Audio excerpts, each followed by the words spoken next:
don't got no friends. I don't got no friends. You know what I mean? I got supporters, people on my side and people on the other side.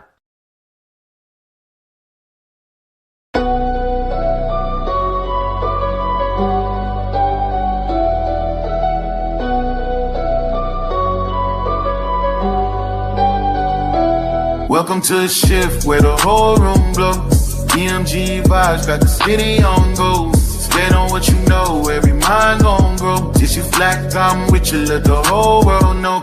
Paradigm like, yo, shine just right. Respect your view even if we don't align right. We can disagree and still keep the love tight. DMG family, we elevate the mind right. This that channel that be talking back, energy attack. Iron sharp as iron, watch the whole league react. Competition in the building, better tighten up your facts. We ain't clones, but we still mirror how you crack under impact. Every debater work hard, spot a weak, rep fast. You live wrong, paradigm shift, and break your stance. I'm the judge, the jury, the pen, the contrast. My bars hit always like a quadruple. Bond tell the shift, where the whole room blow. DMG vibes got the city on go. Stand on what you know, every mind gon' grow. If you black, I'm with you, let the whole world know. Paradigm light, yeah, we shine just right. Respect your view, even if we don't all align right. We can disagree and still keep the love tight. DMG family, we elevate the mind right. We invite every mind, long as you stand on yours. Walking with respect, leave with open doors. Channel stay lit, views jumping off the boards. STL bounce, yeah, the spy from the source. Competitors, welcome, step up, don't fold. We don't fit pressure, we refine under load. Thoughts heavy, we press them till the truth get told. Shift so clean, it feel platinum even when it's gold. Come through correct, bring your logic and your proof. Speak your truth, just don't run from the truth. We debate with grace, that's the paradigm groove. Flow so smooth, even turbulence move. Welcome to the shift where the whole room go. DMG vibes got the city on go. Stand on what you know, every mind gon' grow. If you black, I'm with you, let the whole world know. Paradigm light, yeah, we shine just right. Respect your view, even if we don't align right. We can disagree and still keep the love tight.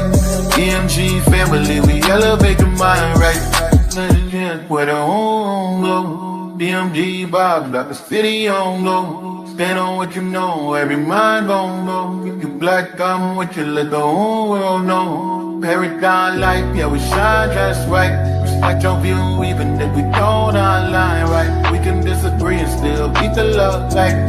DMG family, we elevate the mind right. Welcome to the shift. DMG vibes got the city on go. Welcome to the shift. Stand on what you know, every mind gon' grow. Welcome to the shift.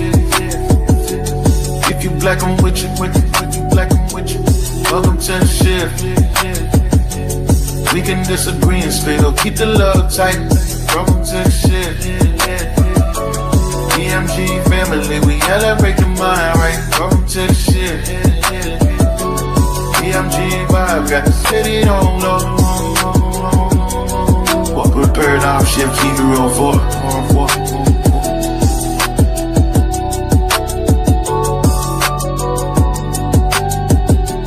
Y'all know I say that greeting for one reason and one reason only. It's because if you black, I'm with you. And I hope that you with me. Hey, welcome to Paradigm Shift TV 314. This is your brother DMG the Poet, aka Brother Pianki.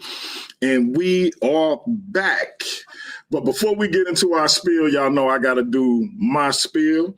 So let me say God bless to all my Christian brothers and sisters. Hotep to all my Kemetic brothers and sisters. Let me say Assalamu alaikum to all my brothers and sisters in the NOI. Islam to all my Moorish brothers and sisters. Peace to all my brothers and sisters in the nation of gods and earth, them 5%ers.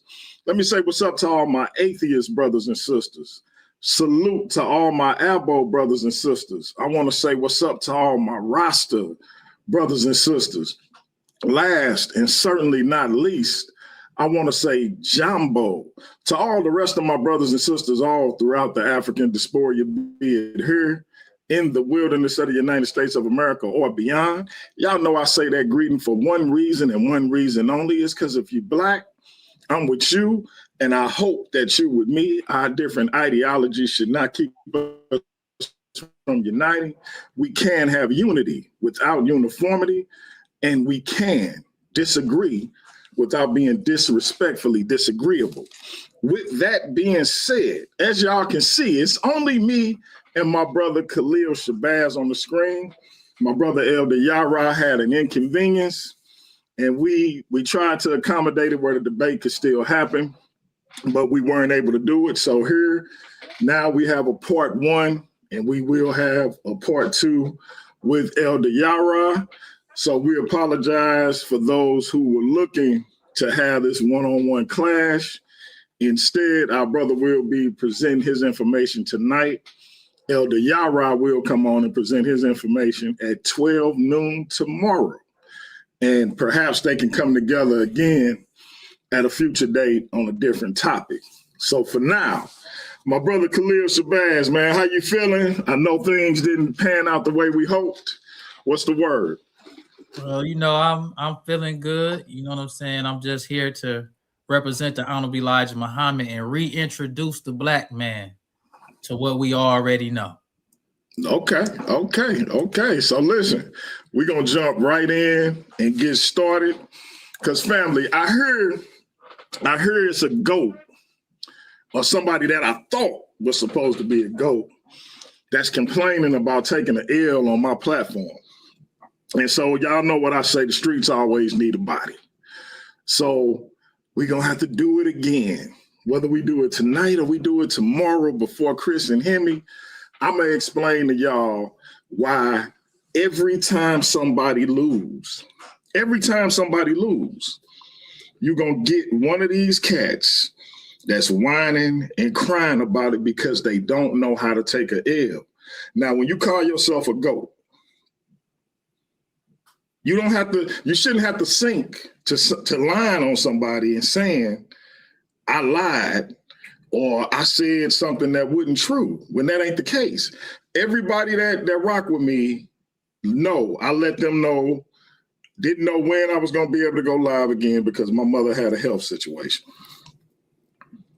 Never mind hectic schedules, personal lives, and all of that. My mother had a health situation to where she now under my care. What the hell do I got to lie to a nigga on the internet about that for? What are you talking about? My dude, you came to me. I didn't come to you. I didn't seek you out. I don't have to lie to you about nothing, my G. You ain't worth lying to about nothing. So I don't know who you confusing me with. I'm not your fan. I'm not your flunky. Like you got me messed up talking about I got to lie to you. I fear nothing from you. Ain't no reason for me to lie to you. You never had to come on my platform. You hopped on my platform. I ain't hop on yours. So don't ever get me confused with one of your groupies, my nigga. I'm not that guy. So, but we're going to get down to the bottom of it because I don't know why a grown man think another grown man got to lie to them about their situation. I said it was going to be an exhibition. You wanted it judged, so I got it judged. You took the L. Take it like a man instead of running back, making stuff up because it ain't go the way you thought it was going to go. Everybody telling me Joshua going to flip out if he ever lose. He took his L like a man and kept it pushing. But these so-called GOATs lose and all of a sudden the platform buys. Y'all weirdos. Don't ever think I got to lie to an internet nigga about nothing. You don't mean nothing to me for me to have to lie to you. Get that straight. But we'll deal with that another time. Right now, I'm going to let my brother do his thing. I apologize, bro, but I had to. All good, brother. I don't know what's wrong with these cats. But whenever you're ready to share your screen, man, we can get that started. Okay. So where do you go to the share your screen thing at? You got to hit that present button. Oh, okay. And then you should be able to pull up your presentation. Oh, okay.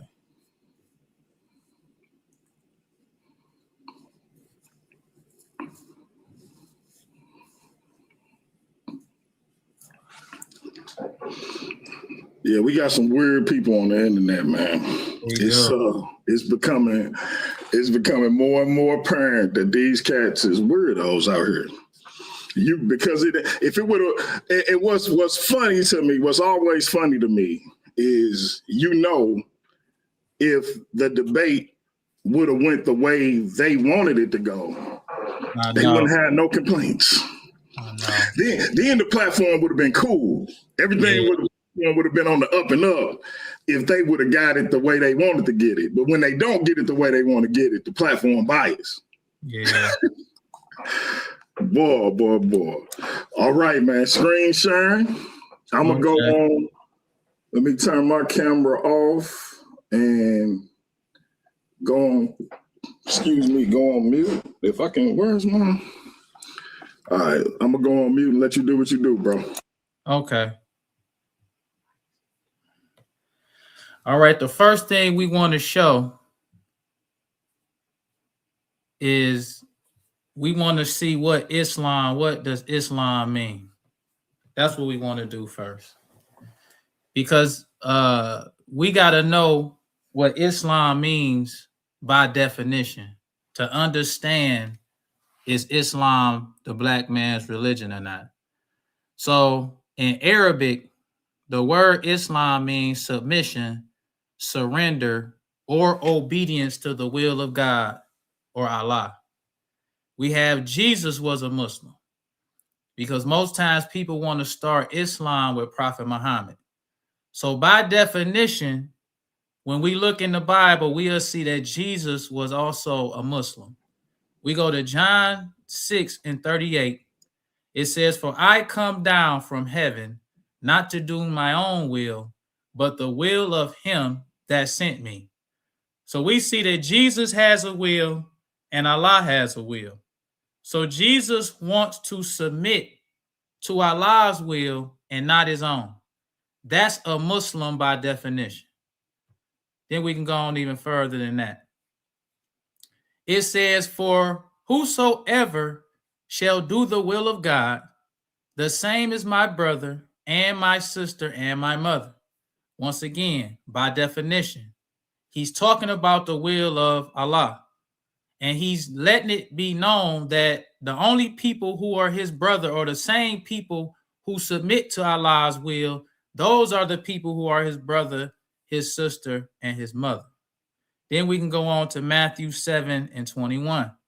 He says, "Not everyone that saith unto me, Lord, Lord, shall enter the kingdom of heaven, but he that doeth the will of my Father which is in heaven." Once again, he's explaining to the people that you don't get into the kingdom of heaven just talking about you an Israelite, or just talking about the covenant is with Isaac. He's letting it be known that what you do is you must be a person who submits to the will of Allah. That's what gets you into the kingdom of heaven, and that's a Muslim. So we want to go to the Holy Quran, because the Honorable Elijah Muhammad taught us that the Holy Quran verifies the truth of the Bible. Verified means make sure or demonstrate that something is true, accurate, or justified, because we believe that the Bible has been tampered with and must be reinterpreted. So the Holy Quran, chapter 3, verse 50 through 52 says, "Surely Allah is my Lord and your Lord, so serve him." But when Jesus perceived disbelief on their part, he said, "Who will be my helper in Allah's way?" The disciples said, "We are Allah's helpers. We believe in Allah and bear thy witness that we are submitting ones. Our Lord, we believe in that which thou hast revealed, and we follow the messenger. So write us down with those who bear witness." So that's showing you from Bible and Holy Quran, by definition, Jesus was a Muslim. All the prophets was Muslims. Islam is entire submission to the will of Allah. And we see that Jesus and all the prophets submitted their will to do the will of Allah, and by definition, that is a Muslim. Now, that was the introduction. Now we're going to get into the main topic or the main parts. Now we want to know Islam, the nature of the black man. Now we getting into the teachings of the Honorable Elijah Muhammad. It's Holy Quran, chapter 30, verse 30. It says, so set thy face for religion, being upright. The nature made by Allah, in which he has created men. There is no altering Allah's creation. That is the right religion, but most people know not. Now, the key to this verse is the nature made by Allah in which he has created men. That's very important for us to know the difference between a created man and a made man. So Allah is telling us in this verse that this created man has the nature of Islam, because it says, set thy face for religion, being upright, the nature made by Allah in which he has created men. There is no altering Allah's creation. Another good point. You can't alter what Allah has created. Allah created the original man with the nature to submit to his will. There is no altering that. No matter what you do to the black man by nature submits to the will of Allah. Then we could go to the footnote. It says Islam, according to this verse, is the natural religion of man, or a religion to the truth of which human nature bears testimony. Then it goes on to say, there is a saying of the Holy Prophet to the same effect. Every child that is born conforms to the true religion, literally human nature. Then his parents make him a Jew or a Christian. So the footnote is bearing witness that Muslims believe that Islam is the nature of humans. So we in the Nation of Islam go a step further, because Allah came and raised a messenger for us. So we have a more deep understanding of what this verse is actually talking about. It's not talking about all humans and including the white race. It's talking about the created man. The white race is a made man from the black man. So let's go on. To beat the point even further, the Honorable Elijah Muhammad asked us the very important question, who is the original man? So let's answer that with the Holy Quran, because we want to know, who is this created man? This man who was created with the nature of Islam to submit his will to do the will of Allah. It says, and surely we created man of sounding clay, of black mud fashioned into shape. That's self-explanatory. Allah is letting it be known that the black man is the original man. He is the created man, not the made man. He is not made from any other people or any other person. He is the original man. So it says, and surely we created man, of sounding clay, of black mud fashioned into shape. It says, and when thy Lord said to the angels, I am going to create a mortal of sounding clay of black mud fashioned into shape. So when I have made him complete and breathed into him of my spirit, fall down making obeisance to him. Another good point. Because the Israelites and all the rest of these jealous fakes, they continue to want to make Islam an Arab religion. But when we go to the Holy Quran, Allah is telling us that he made the created man is a black man. And he's saying that he breathed into this black man his spirit. And that he says, so when I have made him complete and breathed into him of my spirit, fall down making obeisance to him. This is what he's telling the angels to do.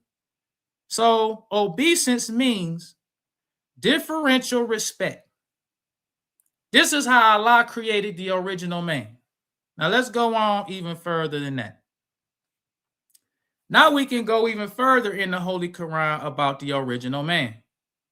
It says, so the angels made obeisance, all of them together, but Iblis did it not. The Honorable Elijah Muhammad taught us that Iblis represents the white race. All of the angels bowed down in submission or in obeisance to the black man, but Iblis did it not. And this is talking about the white race. It says he refused to be with those who made obeisance. He said, O Iblis, what is the reason that thou art not with those who make obeisance? He said, I am not going to make obeisance to a mortal whom thou hast created of sounding clay of black mud fashioned into shape. He said, then go forth, for surely thou art driven away. And it says, and surely on thee is a curse till the day of judgment. So the Honorable Elijah Muhammad, in the January 18th, 1958 Pittsburgh Carrier, he says, I'm trying to see it. It's kind of low. I am not such that I should make obeisance to a mortal whom thou hast created of the essence of black mud fashioned into shape. Holy Quran, chapter 13 or chapter 15, verse 29 and 33. He says the white race will not accept the black man as their equal. What we really are to learn from the above verses of the Holy Quran is just who are the proud rejectors of the ones whom Allah God created from black mud fashioned into shape. The Adamic race, the white race, was created from the black man. It is now being universally known from the presence of Allah, which was revealed to us of the history of the white race, which I say my followers are now preaching to us, the world of our kind. So this is the Honorable Elijah Muhammad in the January 18, 1958 Pittsburgh Carrier explaining to the black man that the white man will not look at the black man as his equal. He refuses to submit to this black man who Allah created of sounding clay and black muds fashioned into shape. The black man who has the nature to submit to the will of Allah. So let's move on. In Islam, this is called fitra. When you're talking about humans having the natural inclination to submit to the will of Allah. But when you have the Arab or the white Muslim, they interpret this verse for themselves. So this is a Facebook post. It says fitra or fitra is the state of purity and innocence.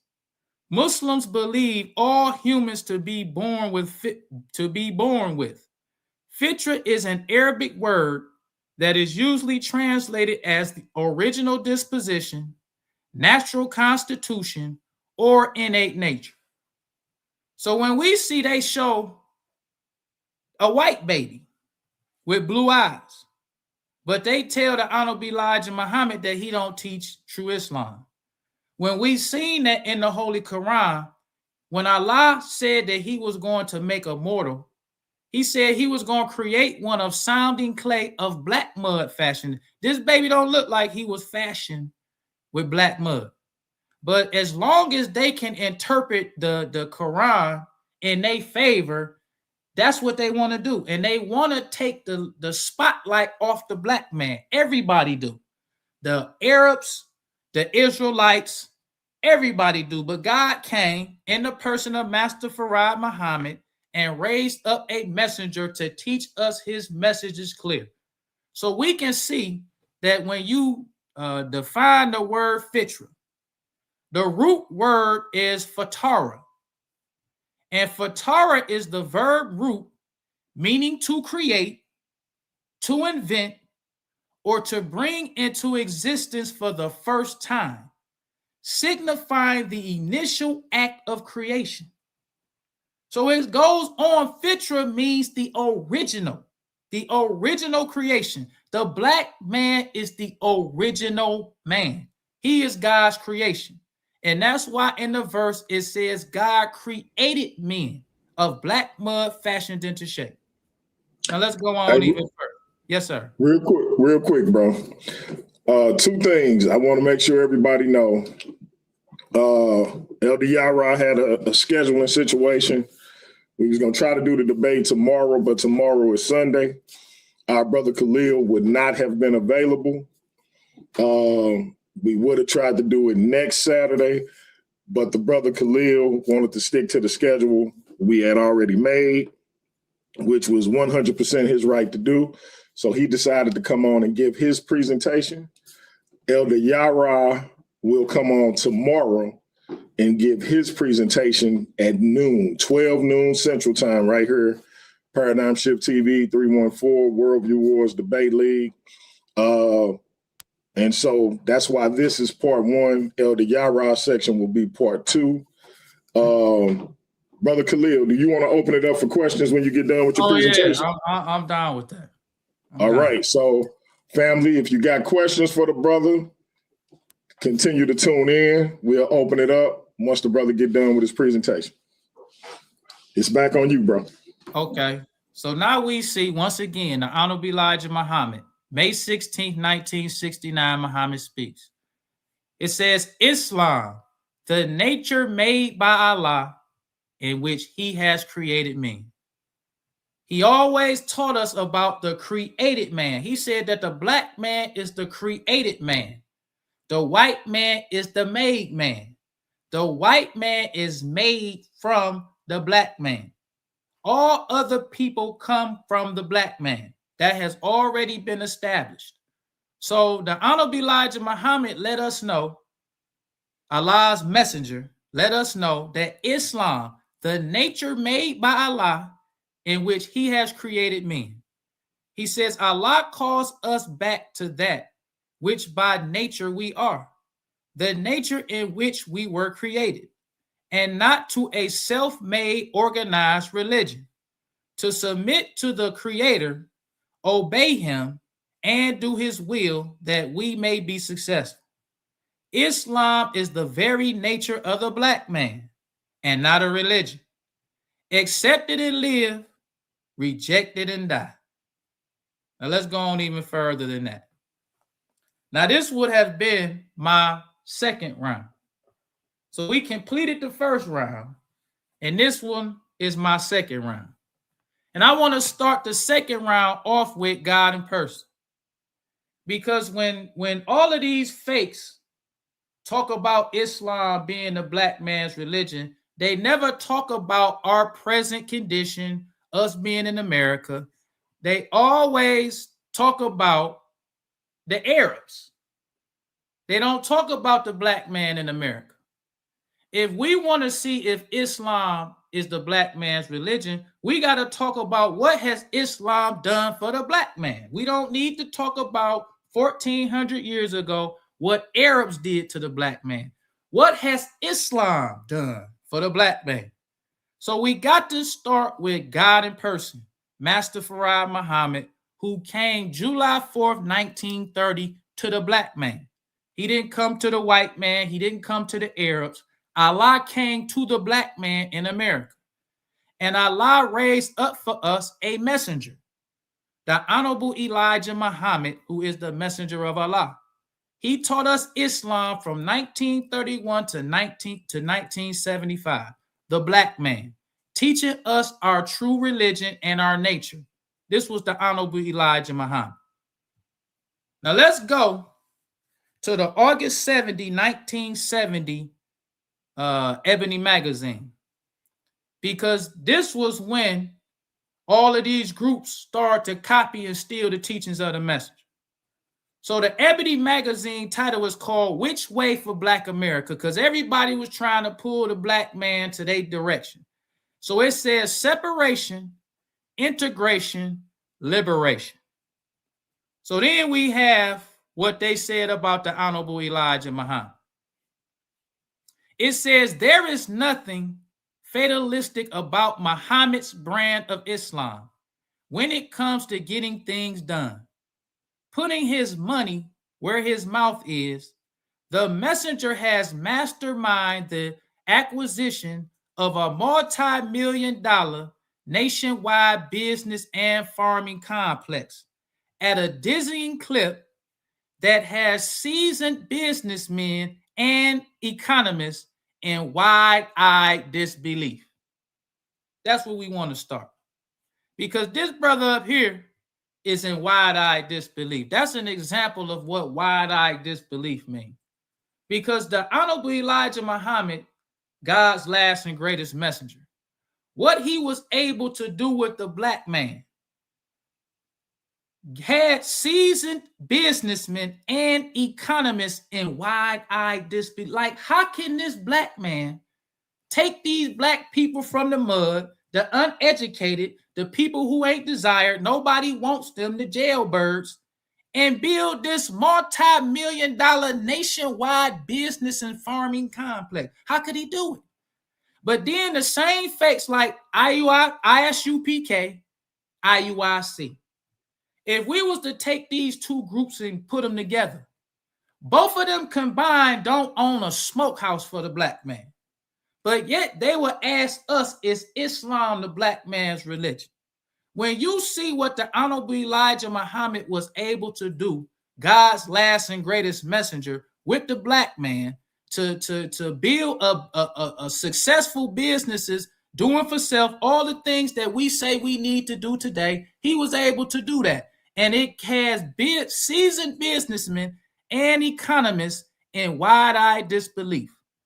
Already the Muslims' modern farming operations in Michigan, Georgia, and Alabama, comprising some 4,200 acres of land, boast a dairy, chicken breeding, and egg laying plants, more than 700 head of cattle, and more than 600 head of sheep, giant storage silos, a sawmill, apple orchards, a modern cannery, and a vast tract of crop producing and grazing land.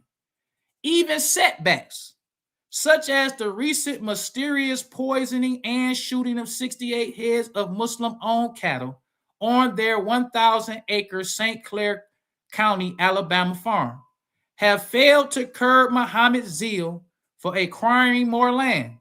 Following a vicious Ku Klux Klan harassment campaign, the incident has only hardened the messenger's resolve to build a separate black state where we can live in peace. Because today, they say the messenger was working with the Klan. The chief hypocrite Malcolm Little, when he rebelled against the messenger and turned hypocrite, he was the one talking about H.L. Hunt was financing the messenger, and the Ku Klux Klan was trying to give him land so that they could make his program of separation seem more feasible. But when you look at the history in 1975, years after the chief hypocrite Malcolm Little was assassinated, they saying that the Klan was harassing the Muslims in the South, poisoning cattle, destroying, it says shooting 63 head of Muslim-owned cattle. So this is the Honorable Elijah Muhammad. Through all the odds, God's last and greatest messenger was able to build a nation with the deaf, dumb, and blind. And now we ask, is Islam the black man's religion? Let's go even further than that. The article goes on to say, it says there are still many young black militants who have chosen Brother Malcolm as their idol, are plagued by doubts about the Muslims' role in their martyr's death. But most of the suspicion and innuendos have subsided, and black Muslim popularity among the youth is again on the rise. Another important point. People want to act like this chief hypocrite Malcolm Little had so much effect on the nation, and after this hypocrite died, the nation failed and it wasn't powerful no more.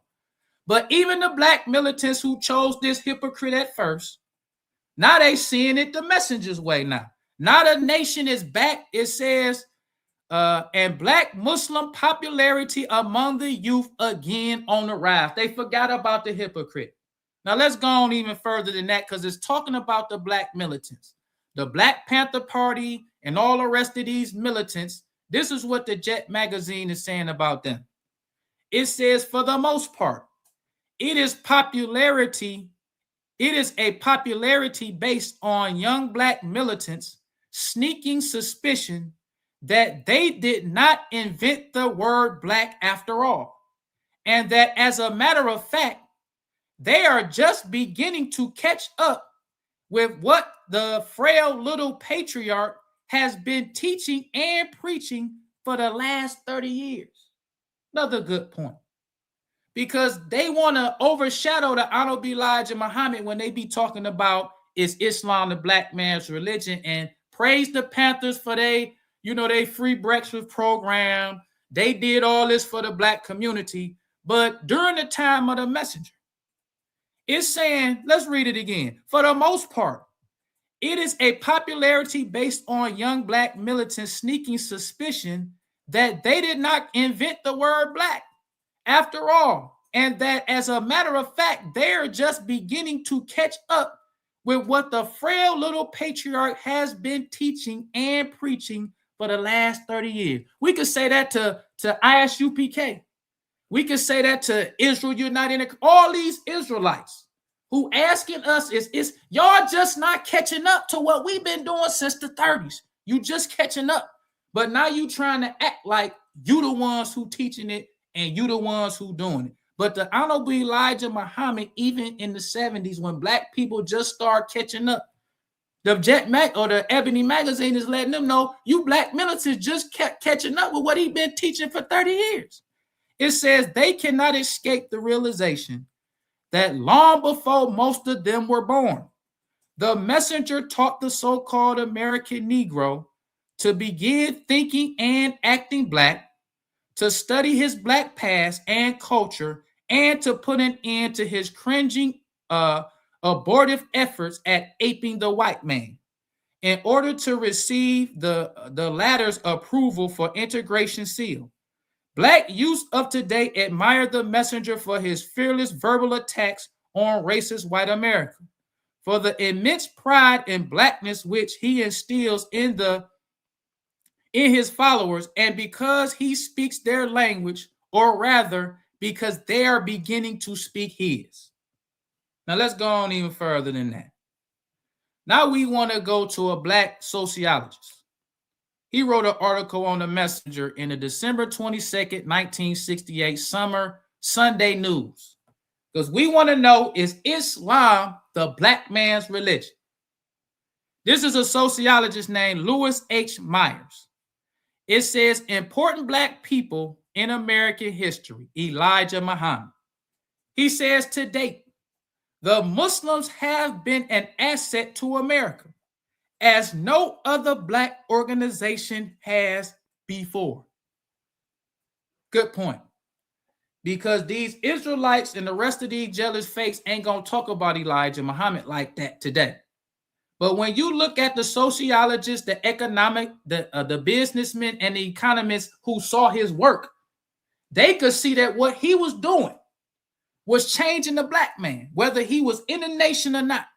But we're not going to say that today. We're going to ask, is Islam the black man's religion? While ISUPK, IUIC, and the rest of these Israelites take what the Nation of Islam been doing and been successful at doing it and adding it to Judaism. But when we look at this brother named Lewis H. Myers, he said to date, so this was in 1968, to date, the Muslims have been an asset to America, as no other black organization has before. They have given structure and meaning to black Americans. We ain't gonna say that today. That's what the Honorable Elijah Muhammad and when we talk about black, we're not gonna say the Honorable Elijah Muhammad taught us to love black and have pride in black. We're not gonna say that. When we talk about how to eat to live and everybody on this 1 meal a day and we fasting and all that, we ain't gonna say that the Honorable Elijah Muhammad taught that. That's Islam that he taught us. We're gonna take Islam, those things that the Honorable Elijah Muhammad taught that gave us structure and meaning and added to our false beliefs. Then turn around and ask us, is Islam the black man's religion? So it says they have given structure and meaning to Black Americans. They have restored the Black woman to her place of dignity and respect while restoring to the Black man his traditional responsibilities as head of the family. Now let's go on even further. We don't want to stop there. Now let's go to the New York Times. This is the New York Times, January 10th, 1964. It says Black Muslims asked to help treat addicts here. So in this article, the Muslims was asked by Harlem Hospital, what do y'all do to cause these so many Muslims to quit drugs and alcoholism cold turkey? So it says Milton L. Martin, a psychiatric social worker in the mental hygiene department of Harlem Hospital, admitted yesterday that he and his colleagues had been so amazed at the number of Muslims that they encountered in the streets of Harlem who had been addicts that they decided to seek the assistance of the movement. Once again, we ain't gonna give the Honorable Elijah Muhammad this credit. We gonna ask, is Islam the black man's, when we see what the Honorable Elijah Muhammad was able to do with Islam. Now you can take Elder Yara, you can take ISUPK, you can take IUIC, you can take Abba Bivens, all of them and put them together. They have not accomplished nothing compared to what the messenger has accomplished. But yet, they want to ask us, Islam an Arab religion? So show us your religion. When has there ever been a time in America that a hospital asked Bishop Nathaniel or General Yohana or Elder Yara or any of these Israelites who diss Islam, what do you do for these brothers and sisters that's addicts? We need you to help us, hospital doctors, people who go to school for this type of stuff, want the messenger to understand what is it that y'all do so that y'all can help us help them. Let's go on any further than that. It says, he said that a number of psychiatric social workers and others concerned with the problem of addicts have discussed the possible value of the Black Muslims therapy and its application to help addicts. That's the message. Now this, we're going to end it on my favorite article of the message. This is the March 1975 Jet magazine. It says, Honorable Elijah Muhammad built a kingdom here on earth. Once again, he's not going to get this credit in today's generation. Islam, the Arab religion, Prophet Muhammad, they had slaves and Mecca was the slave port and all that nonsense they be trying to tell the black man to take them off the facts of what Islam is and what Islam has done for the black man. It says the Honorable Elijah Muhammad built a kingdom here on earth. Now, don't disrespect the Martin Luther King, Huey P. Newton, none of these brothers. But what black leader in America for the black man when he died, that they assessing his life and said this man built a kingdom for the black man? Not one. But the Honorable Elijah Muhammad, when he passed away, and what he taught, which was Islam, was assessed. They said the Honorable Elijah Muhammad built a kingdom here on earth. It says the Honorable Elijah Muhammad built a kingdom on earth among people who knew little about faith and hope. His converts comprised a class few other religions sought, and few could transform into beautiful human beings. His converts were the down and out blacks, the poor, the welfare recipients, and dope addicts, all who saw life as a prison of despair. This is the Honorable Elijah Muhammad. Now, when we got these Israelites, they want to go out in the community now pretending like they Muslims, trying to act like we in the prisons now. We go out and we give these food, we give away food, and we give away book bags during school for the kids to go. The nonsense. trying to imitate the Nation of Islam. But the messenger, he was the one who gave the black man structure and meaning. He was the one who went out in the street, in the mud, in the prisons, with the dope addicts, the alcoholics, the prostitute. It was the Honorable Elijah Muhammad, and through Islam, he caused them to be, as the Jet magazine say, beautiful human beings. It says, but the Honorable Elijah...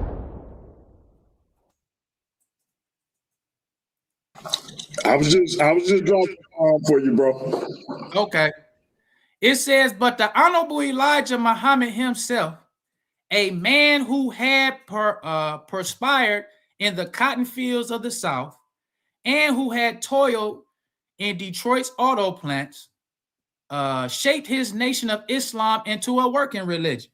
For his multitude who believed in him and his word, he promised results, not only a salvation of the mind and body, but also a kingdom of thriving businesses. And there grew a nationwide string of restaurants, supermarkets, banks, a national newspaper, and schools for the children whom many in this country had believed were unable to learn. So what if Islam ain't the black, but what's our religion? That's the question. If Islam, the Honorable Elijah Muhammad can do all this with Islam, these fake jealous Israelites talking about Islam is garbage. They coming with the Most High talk. What the Most High done done for the black man? We still waiting on Master Farad Muhammad that came, taught his messenger. His messenger been gone now for 50 years. We still looking around like, oh, it's the Most High. He the one. So what has he done? Master Farad Muhammad came, raised the messenger, and showed us results. Then his messenger died. So now Master Farad Muhammad looking at all these Most High spook worshipers. Show me what you can do. The playing field is wide open for all the spook worshipers who believe in Yahweh and the Most High. Let's see what you can do with the black man. Let's see who will recognize you as building a kingdom for the black man. Let's see what you can do. But the Most High spook, just like the white Jesus spook, done failed the black man. Now let's go on even further than that. It says the Honorable Elijah Muhammad did not dine with presidents or governors. For much of his life, he and his religion were ignored as just another cult. The messenger of Allah's world concerned his own black people and their destiny. He started from storefronts and built a kingdom of service worth more than 80 million. But this accomplishment was only a part of his message, that oppressed people in America can multiply in richness and spiritual goodness if only they believed in themselves. The Honorable Elijah Muhammad is gone, but the many symbols of hope in our slums remain as is in the slums. He going to the slums building restaurants, supermarkets, in the slums, but Islam ain't our religion. The spook Most High Yahweh stuff, that's our religion.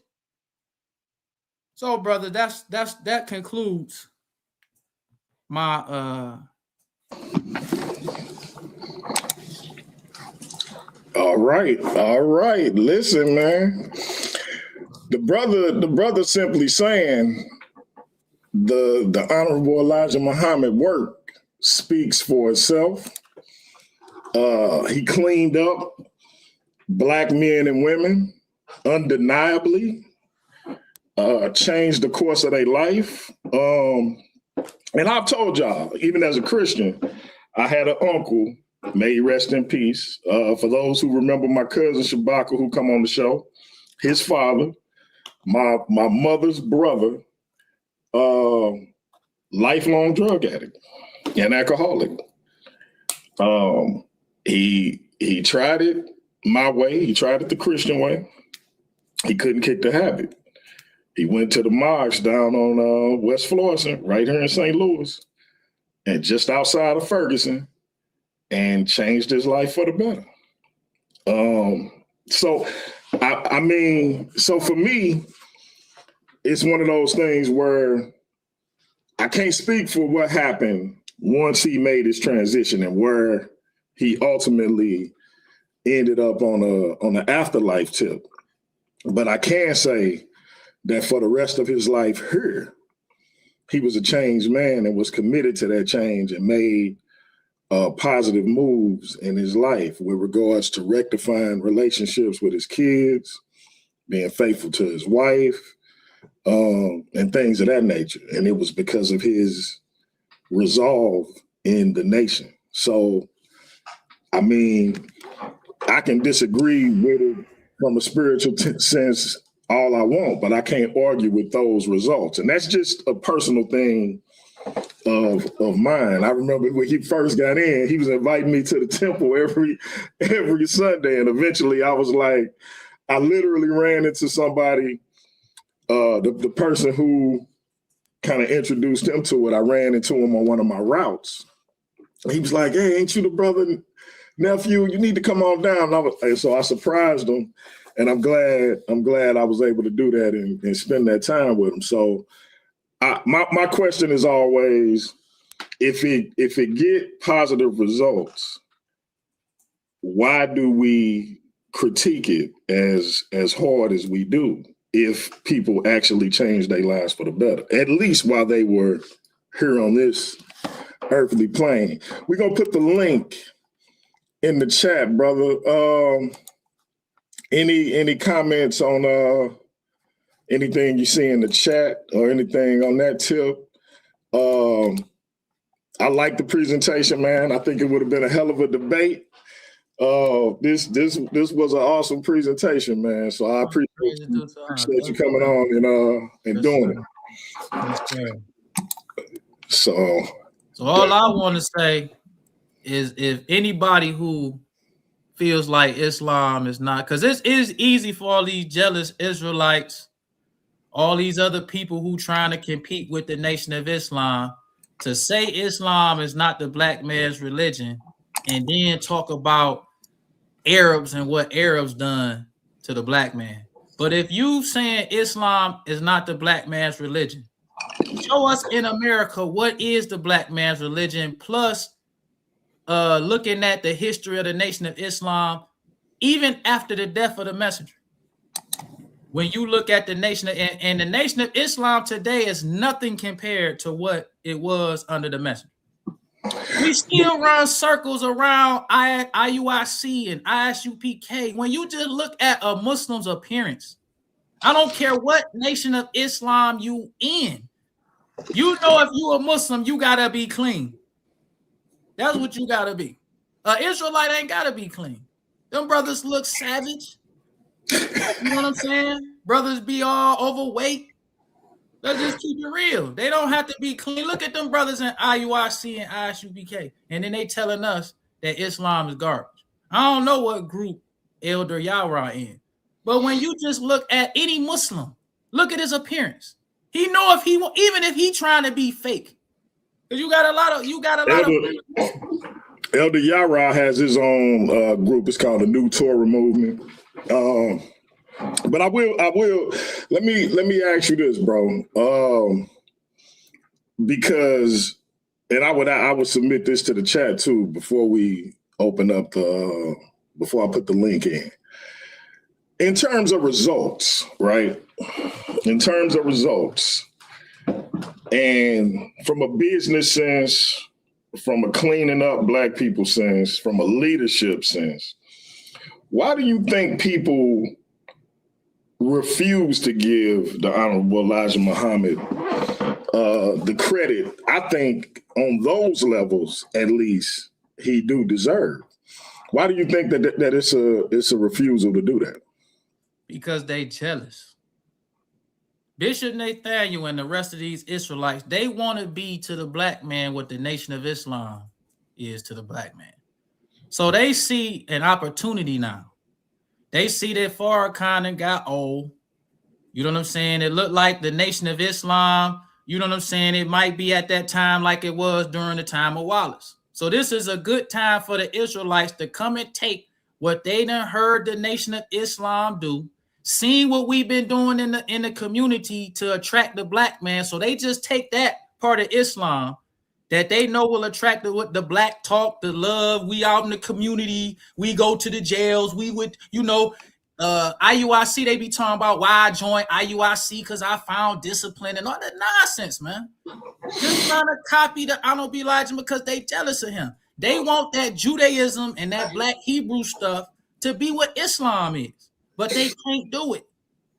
Well, that bring me, if I may, that bring me to my second question, because one of the things that when I first got exposed to this community, in particular the Israelite paradigm, the first person I heard talk from a popularity standpoint, I had heard like people like locally, and it was kind of like, man, what is they talking about? But never really delved into it. But I heard Captain Tazoriak on Sinetta Channel. And he was saying the white man is the devil that the Bible speak of. He was saying that. DMG not saying that. Tazoriak was saying that. And I was like, man, that sounds like the Nation of Islam, because my mother was engaged to a brother that was in the nation when I was much younger. And so, I had been to the mosque and everything. And so I'm listening to him and I'm like, but he said that the Bible speak of. And so, you start listening some more and I'm like, is this the Bible version of the NOI? Because it sounds so similar. And I started saying, I was like, man, so General Yohanan is like the Bible version of Elijah Muhammad, and I guess Tazoriak is Malcolm X. And that's the parody I would try, or the comparison, or Farrakhan and Khalil Muhammad. I was confused as I was becoming more exposed to it, because it sounds so much like what I would hear from the Nation. Then when I got more familiar with it, seeing that it was kind of his own thing, to me, it's kind of clear that they took a lot from the Nation. When you first start hearing these brothers speak, what was you thinking? Because I know you had to be like, they trying to sound like us.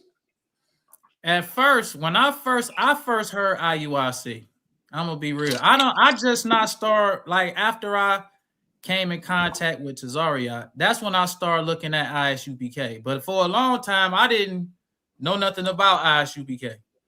I heard IUIC, and at first, I'm looking at, I'm in disbelief, like how disrespectful they are.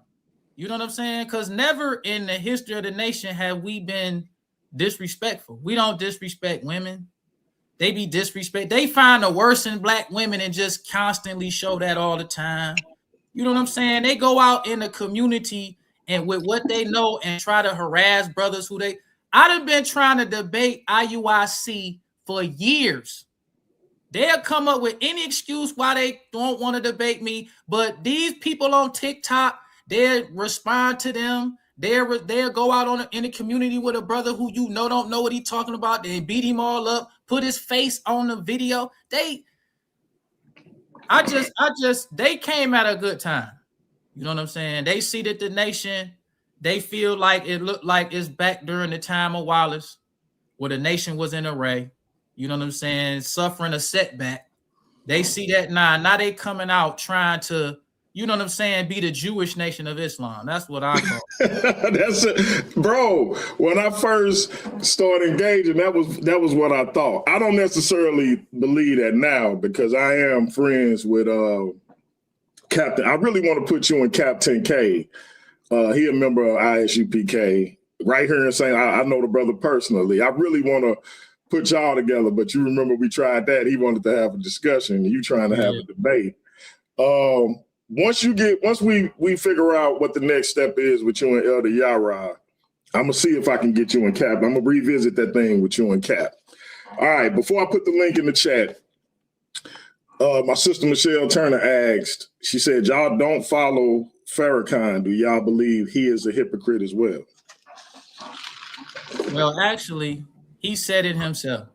And that's the beauty of coming in the Nation of Islam when I came in, because it was still brothers who was in the Nation of Islam under a lot of those brothers is like, because Farrakhan in his 90s.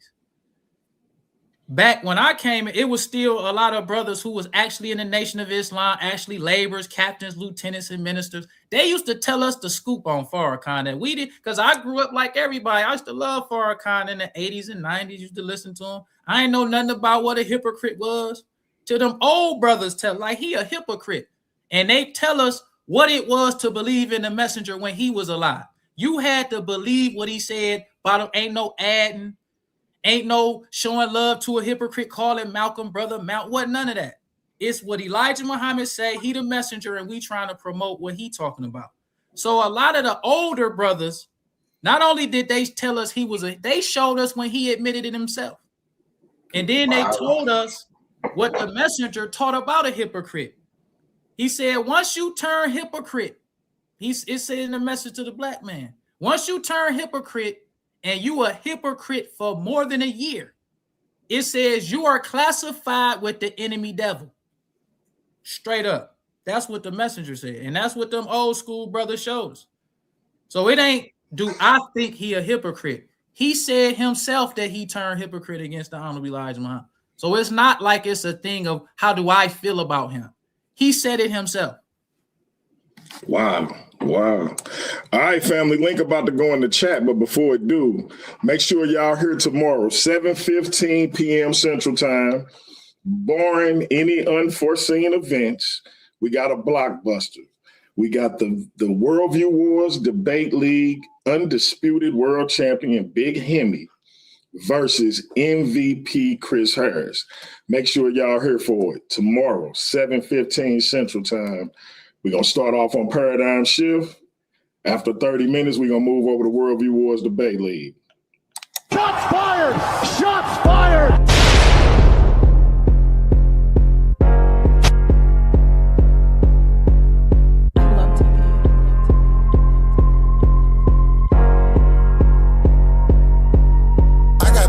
Sip from the flash, still on the move on the spirit of my gas. I'm on me, you can check out the glass. Never want smoke, I'm prepared for the class. Juice in my veins like I'm post-fat charge. Got on my side, I don't got it at card. Pressure was real, the anointing been large. I walk in the light like a drip of a star. Cause I got the juice, I got the juice, I got the juice.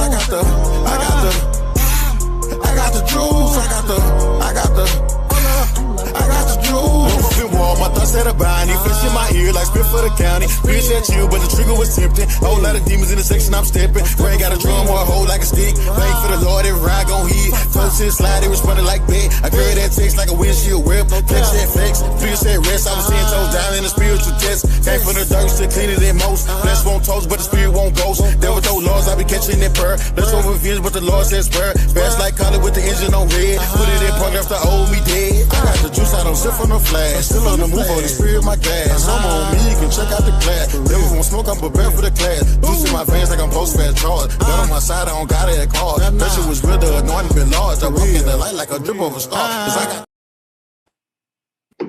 All right, family, link is in the chat. If y'all got questions for the brother, hit that link. We doing one question at a time. He is not here to debate. The debate did not go through. Elder Yara will be doing his part 2 tomorrow. So if you got a question for the brother, you ask your question, the brother gonna answer it, and we'll get you out of here. Excuse me. My man, Jose Francis, what's up, brother? Good night.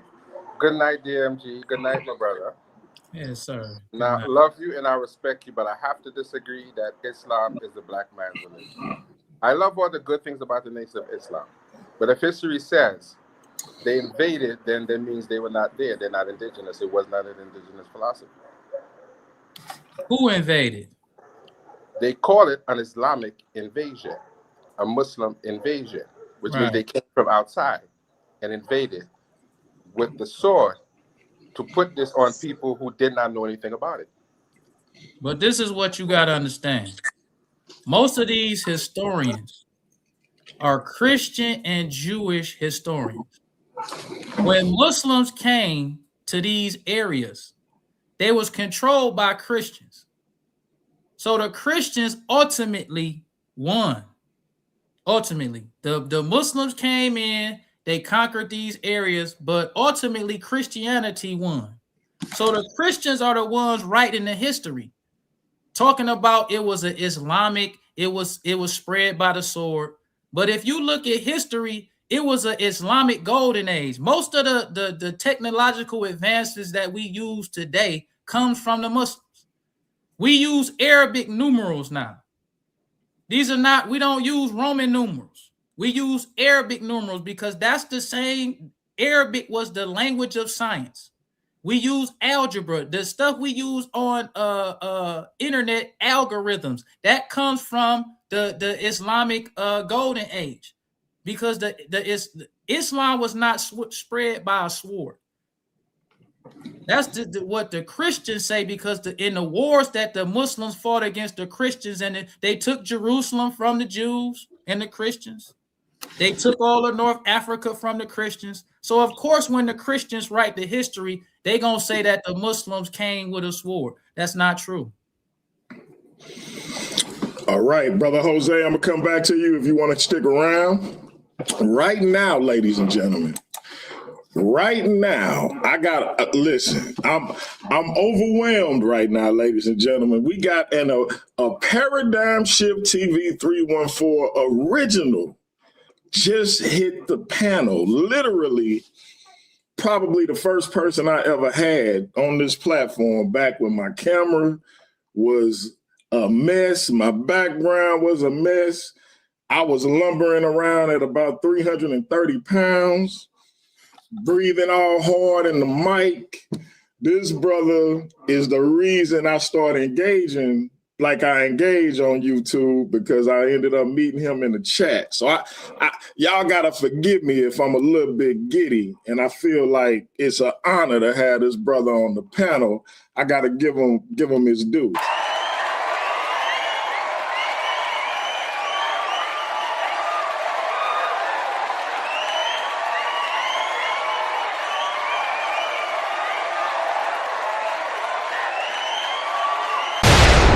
And only the conscious Christian, Jerome Green. What's up, my brother? What's up, man? I know it's been a minute since I actually been on the panel. For sure. You know, and you know, peace to the panel. You know, I know Brother Khalil, because we've had a few conversations over the course of maybe like a year or so. So we familiar with each other. Okay. Okay. Yeah. You got a question or comment for the brother? Nah. I actually got it's a fair, well, I want to say peace to the chat, since I did shout them out, but I have a fairly simple question for Khalil. Now, I know that in your presentation, you talked about how Elijah Muhammad was advocating for a separate state for Black people. Mm-hmm. So what I want to know is, hypothetically, had Elijah Muhammad in the Nation of Islam selected a specific state or states, because I know he also advocated for more than one state if possible, what would have happened to the people who were already in those states? When the Honorable Elijah Muhammad asked America for these states, that wasn't for him to worry about.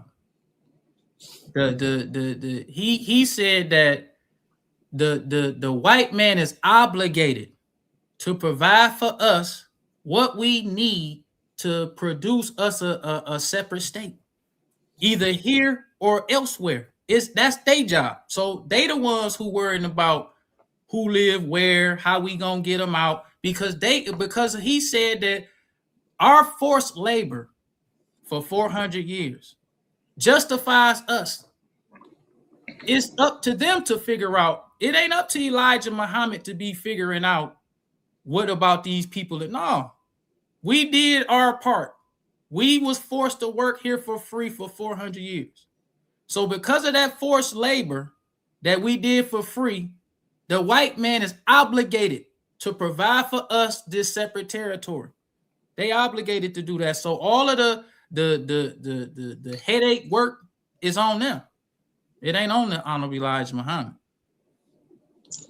Okay, so Elijah Muhammad really thought that it was feasible for a government who were dragging their feet to pass legislation for black people would have just all of a sudden given black people a whole separate state.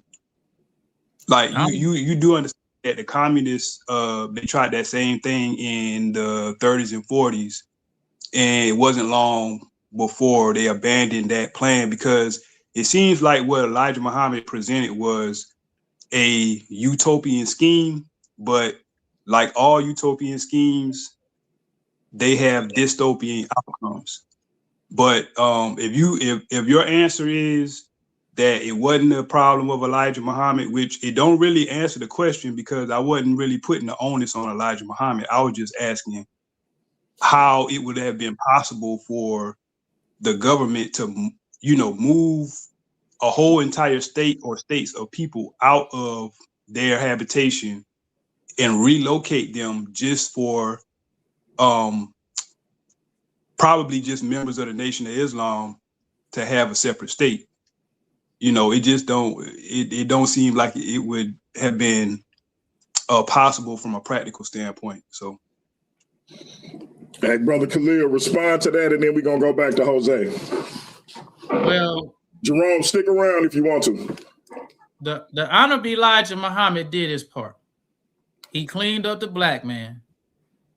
He built in America separate as far as he could do. He did his part. When people saw the condition of the black man, they was wondering, how in the world is this man doing what he doing to clean them up? How is he getting these people off drugs? How is he taking these people from prison, making them business owners? How is he doing that? So the Honorable Elijah Muhammad did his part.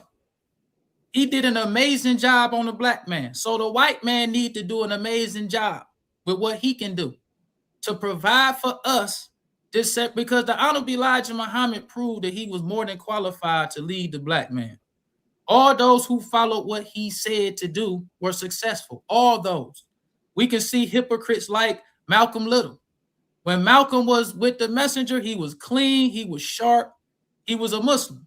But when he left the messenger, he started going back looking like a savage. He started back talking about the white man as his brother, his friend. He had no leadership, no guidance. But the Honorable Elijah Muhammad for 44 years guided the black man. And all those who followed what he said was successful. All those. We have examples of people who followed him, then stopped following him and start following somebody else. Or start doing their own thing. And we see the difference between the two. So Honorable Elijah Muhammad did his job.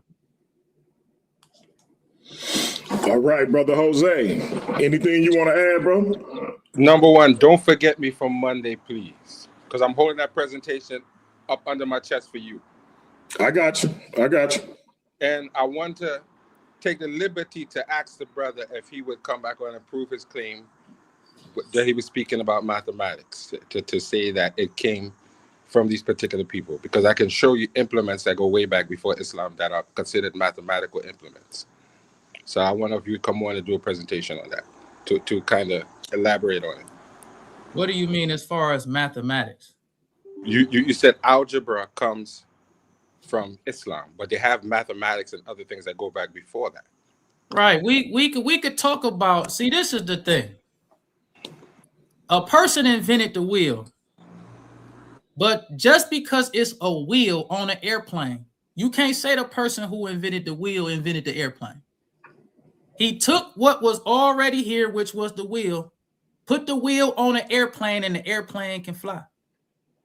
Took the wheel, put it on a car, and now we have cars.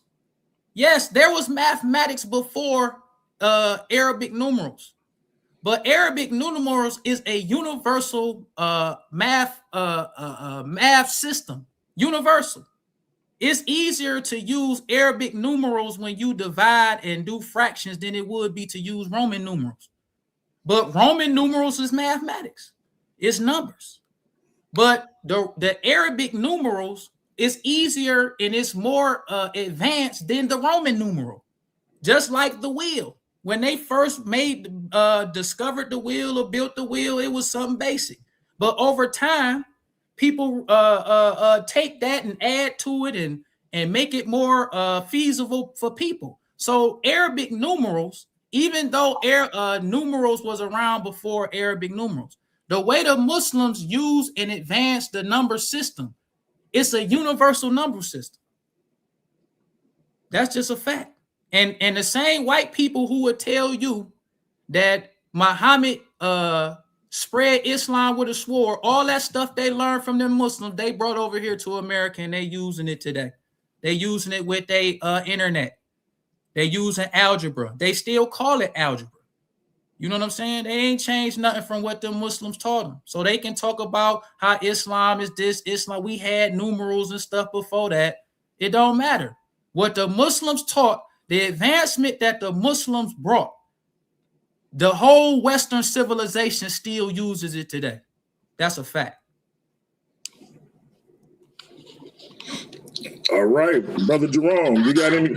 Our brother Jerome gone. But remember, ancient Kemet had way more of an effect on Western civilization than Islam did. Everything that they use now really does come from ancient Kemet.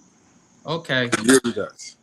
So if what we use comes from ancient Kemet, because a lot of people like to discredit Islam because they don't like Islam.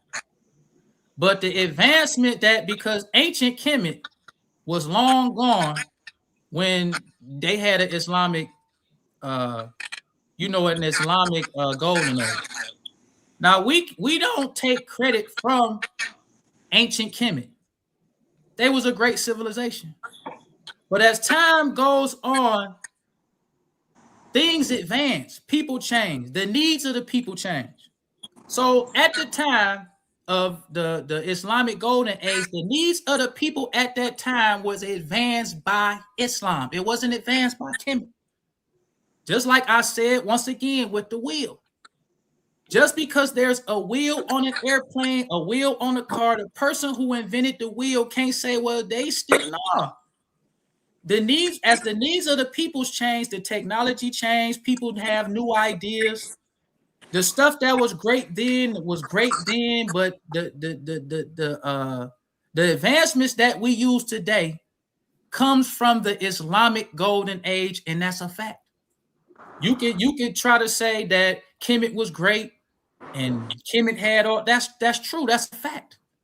But what Kemet used, they wasn't using that during the Islamic golden age. That's just a fact. All right, real quick, family. Listen, I'm on Substack, so I done put out a few articles, set up some conversation with some of my brothers, and a possible conversation with my brother Khalil Shabazz, because one of the next two articles I'm gonna be putting out is Islam anti-black? Is Islam anti-black? I know a lot of times when brothers like my brother Khalil speak, or other brothers of the Muslim faith speak, one of the things that comes to mind is the sub-Saharan slave trade or the Arab slave trade and other things that were said about people of African descent or black people in the hadiths and things of this nature. So I'm gonna get into that in my article. I'm gonna send it to my brother and see if it's something he's interested in having a conversation about. And when I say conversation, I mean just that. I'm asking questions because I'm trying to learn some things that I'm curious about, the things that I have questions about. So I put out a paper about free speech, free will. Me and my brother Hemi gonna talk about that. I put out a article about whether the serpent in the garden was actually Satan. That's something me and my brother Jerome Green used to talk about back in the day, and me and my brother Cannon gonna actually tackle that topic. I'm thinking about calling the series the re-education of DMG or something to that effect. But it's basically me getting with brothers whose knowledge and information I trust, and I think that they can answer some of the questions I got. I think my brother Khalil can answer some of those questions I have about Islam. I might have my man Jose on to talk about some things as it pertains to ancient Kemet. But I just wanted to give y'all that plug for the Substack. Go on there, find me, DMG the Poet, and check out some of the things I've been writing. Y'all continue y'all conversation. It's two requests I want to make about the articles, DMG. I would like to see you put one out about the Trinity that we talked about, and one about Christianity not being forced on us in slavery. Because I would like to discuss those two with you. The one where I talk about Christianity not being forced, it's already up. I'm working on the one on the Trinity, bro. Okay, so what you could probably do is next time you come on, you could drop the link so we could go, so I could go and look at the articles to see what you're talking about. Hey, Michelle, do me a favor if you can. That Substack article about Christianity not being forced on our ancestors, can you drop it, and then we'll get it to our brother Jose. I'll say this to my brother Khalil. I respect you and I love you, but we're gonna have a lot of disagreements, probably friendly disagreements, because I'm not the religious type. I do have a lot of bad habits, but I don't bring them into public. So I do really promote Kemet, and that's pretty much all I talk about, because I think that's something important that we should go back to. We should throw it in the garbage. I don't think we should do that. Yes, sir. I So agree. We shouldn't throw it in the garbage. I look forward to having a conversation, because I'm not a debater. They're trying to get me into the debate ring so bad. But maybe that might happen sometime soon. But I don't think I'm ready for that. But I think we have some good conversation. Hey, brother Khalil, talk to him, man. The brother was born to debate. He just don't want to do it. Yeah, because I never debated either. You know what I'm saying? I'm still new to this. You know what I'm saying? So, I understand, though. It's something different. But you know what I'm saying? Come on, and you sound knowledgeable. Yeah, man. But sometimes it's a lot of work, and when you put that work in, sometimes sir. You're gonna come up against some jackasses. You're gonna get you upset, and I don't want to come on the brother's platform and act that way. and I'll be honest with you. He's the only person who could get me not to go on Christianity disrespectfully, only because he's one of those brothers who like to tell them tear-jerking stories about the Superman origin. Oh, so see, hey, now, Jose, I just be telling the truth, bro. So bad. I just be telling the truth, and since he made me do it. Hey, listen, Michelle Turns just put the link to my article about Christianity not being forced on our ancestors. And for anybody that decided to read it, I just want to ask y'all a few questions. If I ask my brother Khalil, and I'm going to ask my brother Jose, if I cherry pick scriptures out of the Quran, right, and I kidnap 50 people and I take them up in the mountain, we secluded, ain't nobody finding us, I got them under my subjection, and I cherry pick 50 surahs out of the Quran, when they get back out in the world and they start spouting these surahs and they say that they Muslims, do you think Muslims would accept them as Muslims knowing that they've only been given 50 surahs to learn from? I mean, to be a Muslim is to submit your will to do the will of Allah. Can you do that without the full knowledge of Allah? I mean, the black man got the nature to. I mean, I hear what you're saying, but Islam. So you would accept that they were Muslims knowing that they only had the knowledge of 50 or so surahs. Brother, it's Muslims now who don't have knowledge of no surah that's in the nation. That's what I'm saying. So that's strange to me that a text, that a tradition, a spiritual tradition, could be based on the teachings of a book, and you not have any knowledge of the book and be considered what it said, what this book tells you should be. But see, that's strange. But let me ask Brother Jose, if I take let's say 20 spells out of various Kemetic texts, and I say, hey, this and this is hypothetical. This is not what I'm saying. Do not take it like that.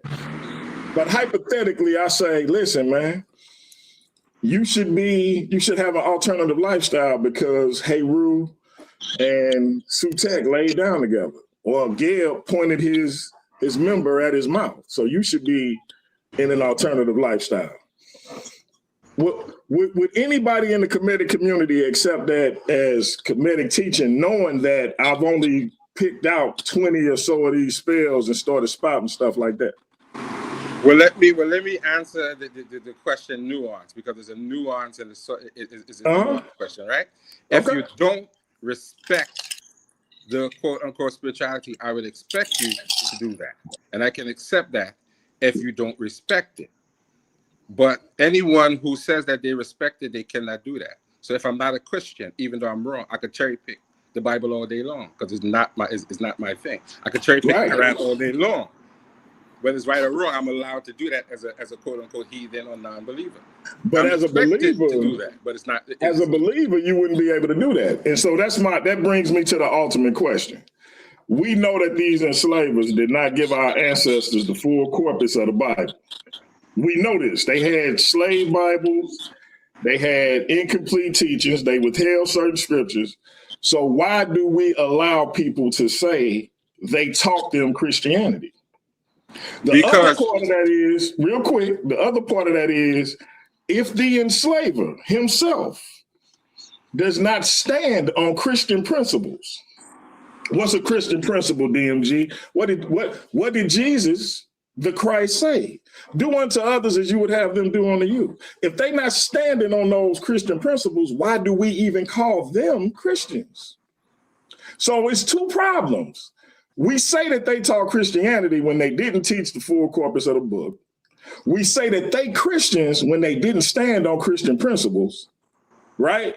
So that's the only belief where we let behavior like this get off. The other thing is, we know for a fact that our ancestors did not choose to be Christians until they themselves got the full corpus of the text and made up their minds on how they were going to go forward in it. They, by their own admission in slave narratives, they literally make fun of the enslaver, calling themselves Christian and thinking that they telling them what to do and how to be. But when they got the book themselves, they snuck out in the woods under the cover of night at risk of life and limb to have their own church services and get their own understanding. So if it was mandatory, why would they get in trouble for having their own church service if that's what they wanted them to do? Because if you're forcing somebody to do something, you don't mind them doing it. So why would they get in trouble for doing this? It don't make sense. I'll say this, DMG. There's a difference between what Jesus taught and what Christians now teach. That's a fact. So we have to understand the difference. If you're following Jesus don't teach what 3/4 of these pastors teach anyway. Because being a Bible thumper is not what Jesus taught. He said, all them scrolls will do you no good unless you inscribe it on your heart. So I understand what you're saying. But Christianity is not something that comes from us. It is a white man's interpretation of remixed Kemetic wisdom. So you would expect that is what they would teach you. So a Christian was an insult to the original practitioners. So while I understand what you're saying, they're teaching Christianity, not the wisdom of Jesus Christ, whether he was real or not. There's a big difference between the two. But I don't think it's rational to call it Christianity. But again, read the article and you will see what I'm talking about. One brother in the chat, or a sister maybe, said I'm conflating timelines. You are conflating timelines. I'm not sure if they're talking about me, but you would have to prove that, bro, because I'm not conflating nothing. Everything I say is you can research and look at yourself. Click on that link for that paper and tell me I'm conflating timeline. See, but you're a different kind of Christian. And therein will lie the problem, because I'm sure you get in trouble with your fellow Christians with a lot of the things that you say. That's because true. You're not just going to true. accept what they're saying because it sounds good. Look, hey, Jose, I'm in trouble right now because of what I said about free will and about Satan and the serpent and all of that. So, and again, I'm just asking questions. Let me ask you a question, brother. Go ahead, my brother. Now, when you had a Bible, mm-hmm. if you saying that Christianity wasn't forced on the black man, mm-hmm. when you had a Bible, it says the gospel according to Matthew, mm-hmm. according to Luke, and all these other people. These people were anonymous people. They don't know who wrote these books. You know what I'm saying? So to say that the Bible represents Jesus is not true, because the gospels that Jesus originally had, they're not in the Bible. It's a gospel according to Matthew. So it's not something that we can take like Jesus actually said these words. So the white man, when he gave us the Bible, he made us to believe that these are Jesus's actual words. Not only did he make us believe that these are Jesus' actual words, you have parts in the Bible where the Old Testament say an eye for an eye and a tooth for a tooth. But then, according to Matthew, Jesus say, I know it says before an eye for an eye, a tooth for a tooth, but I say, love your enemies. Bless those who despitefully. Now, that's not what Jesus actually said. That's according to Matthew or according to Luke. You know what I'm saying? And that's why we know for a fact that Christianity was forced on the black man, just like the Bible. The black man was not given an understanding of Jesus. We was not given an understanding of Moses. You know what I'm saying? Because the original scriptures that the prophets brought was tampered with by the white man to rule us. You know what I'm saying? They gave us a Bible to rule us. And these passages like, bless those who despitefully use you, making us to believe this is what Jesus said. He didn't say that. That's according to Matthew or according to Luke. So let me ask you this. What does the Quran say about the Bible? The Quran doesn't say Bible at all. The Quran talks about what does it say about the text that the Bible is based on? It lets us know for a fact that Allah revealed the Torah to Moses and he revealed the Gospels to Jesus. But it lets us know that the Jews and the Christians altered the words. So the Quran says that the Bible was altered. Yes, sir. What we call the Bible, it says the Torah and the Gospels. That's how the Quran, it don't say the Bible. It says the Torah. And it legit say the Torah and the Gospels were altered. Yes, it says that the Jews altered words. Just like for an example, when you read in the Bible where it talks about Ishmael, because the Jews, that's one of their main stories about Abraham, Sarah, and Hagar. When you read in Genesis where it talks about Sarah kicking Hagar out because they say that Ishmael was making fun of Isaac. Now, in the story, it's writing it as if Hagar was in the wilderness with Ishmael when he was a baby, because it's saying she carried him on her shoulder. She put him under a brush. But Ishmael is 17 years older than Isaac. So if Sarah actually kicked Hagar out and told her to go into the wilderness, Ishmael would have been 17 years old. She couldn't have carried him on her shoulder. She couldn't have put him under a bush and acting like, oh, I don't want to hear my baby cry and die. The story is written, when you read it in the Bible, is written as if Ishmael was a baby. So we know that story has been altered, because if Sarah kicked Hagar out because Ishmael was making fun of Isaac, Ishmael would have been like 16 or 17 years old. But the story is where written where does it say Ishmael is 17 years older than Isaac? Because it tells you the age of Abraham when Isaac was born, and it tells you the age of Abraham when Ishmael was born. Okay. So the difference is 17 years. So listen, bro. So the Jews want to make it seem like some covenant is with them and God only loved them. So they alter the story. And when you read the story, you see these alterations in the story. So when I do this, once I do the paper on is Islam anti-black, I'm gonna send you the article, and then I want you to come back on and break down why that's incorrect. No doubt. Jose, any more questions for my brother Khalil? Well, isn't there a hadith or some writings that said the Prophet Muhammad swore on the Torah and he had Jewish friends and he had respect for Christianity and Judaism? If I'm remembering correctly, because I'm not an Islamic scholar, but I've seen people show where it said that he swore on the Torah and he put it down and he showed respect to the Torah. Well, that could have been.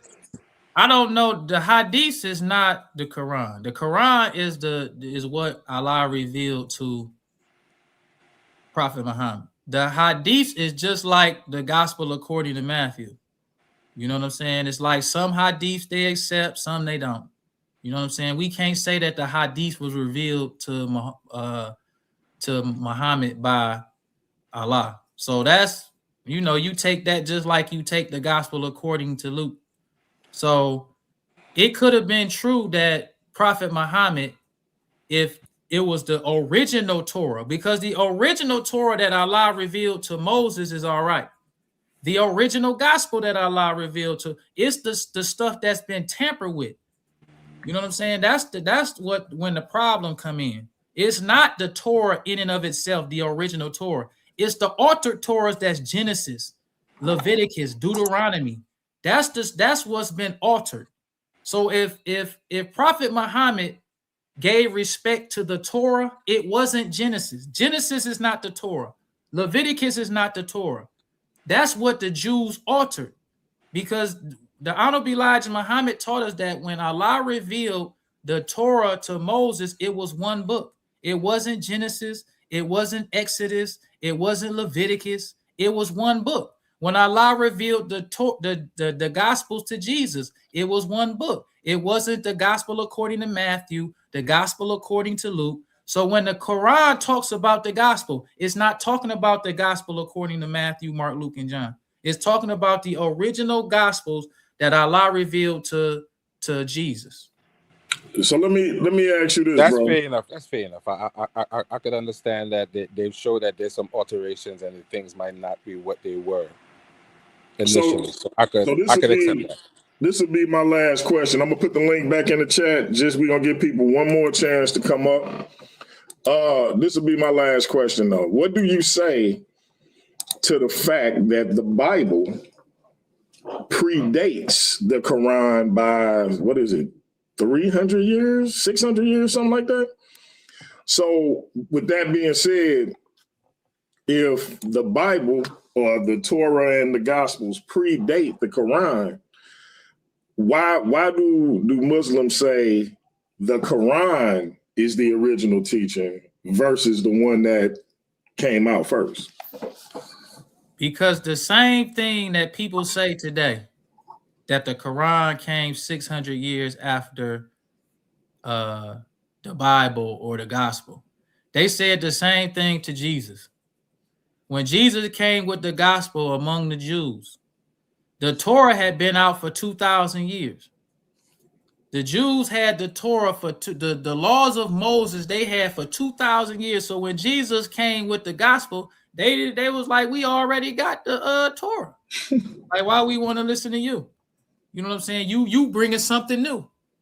This ain't what God said, but the Torah had been altered.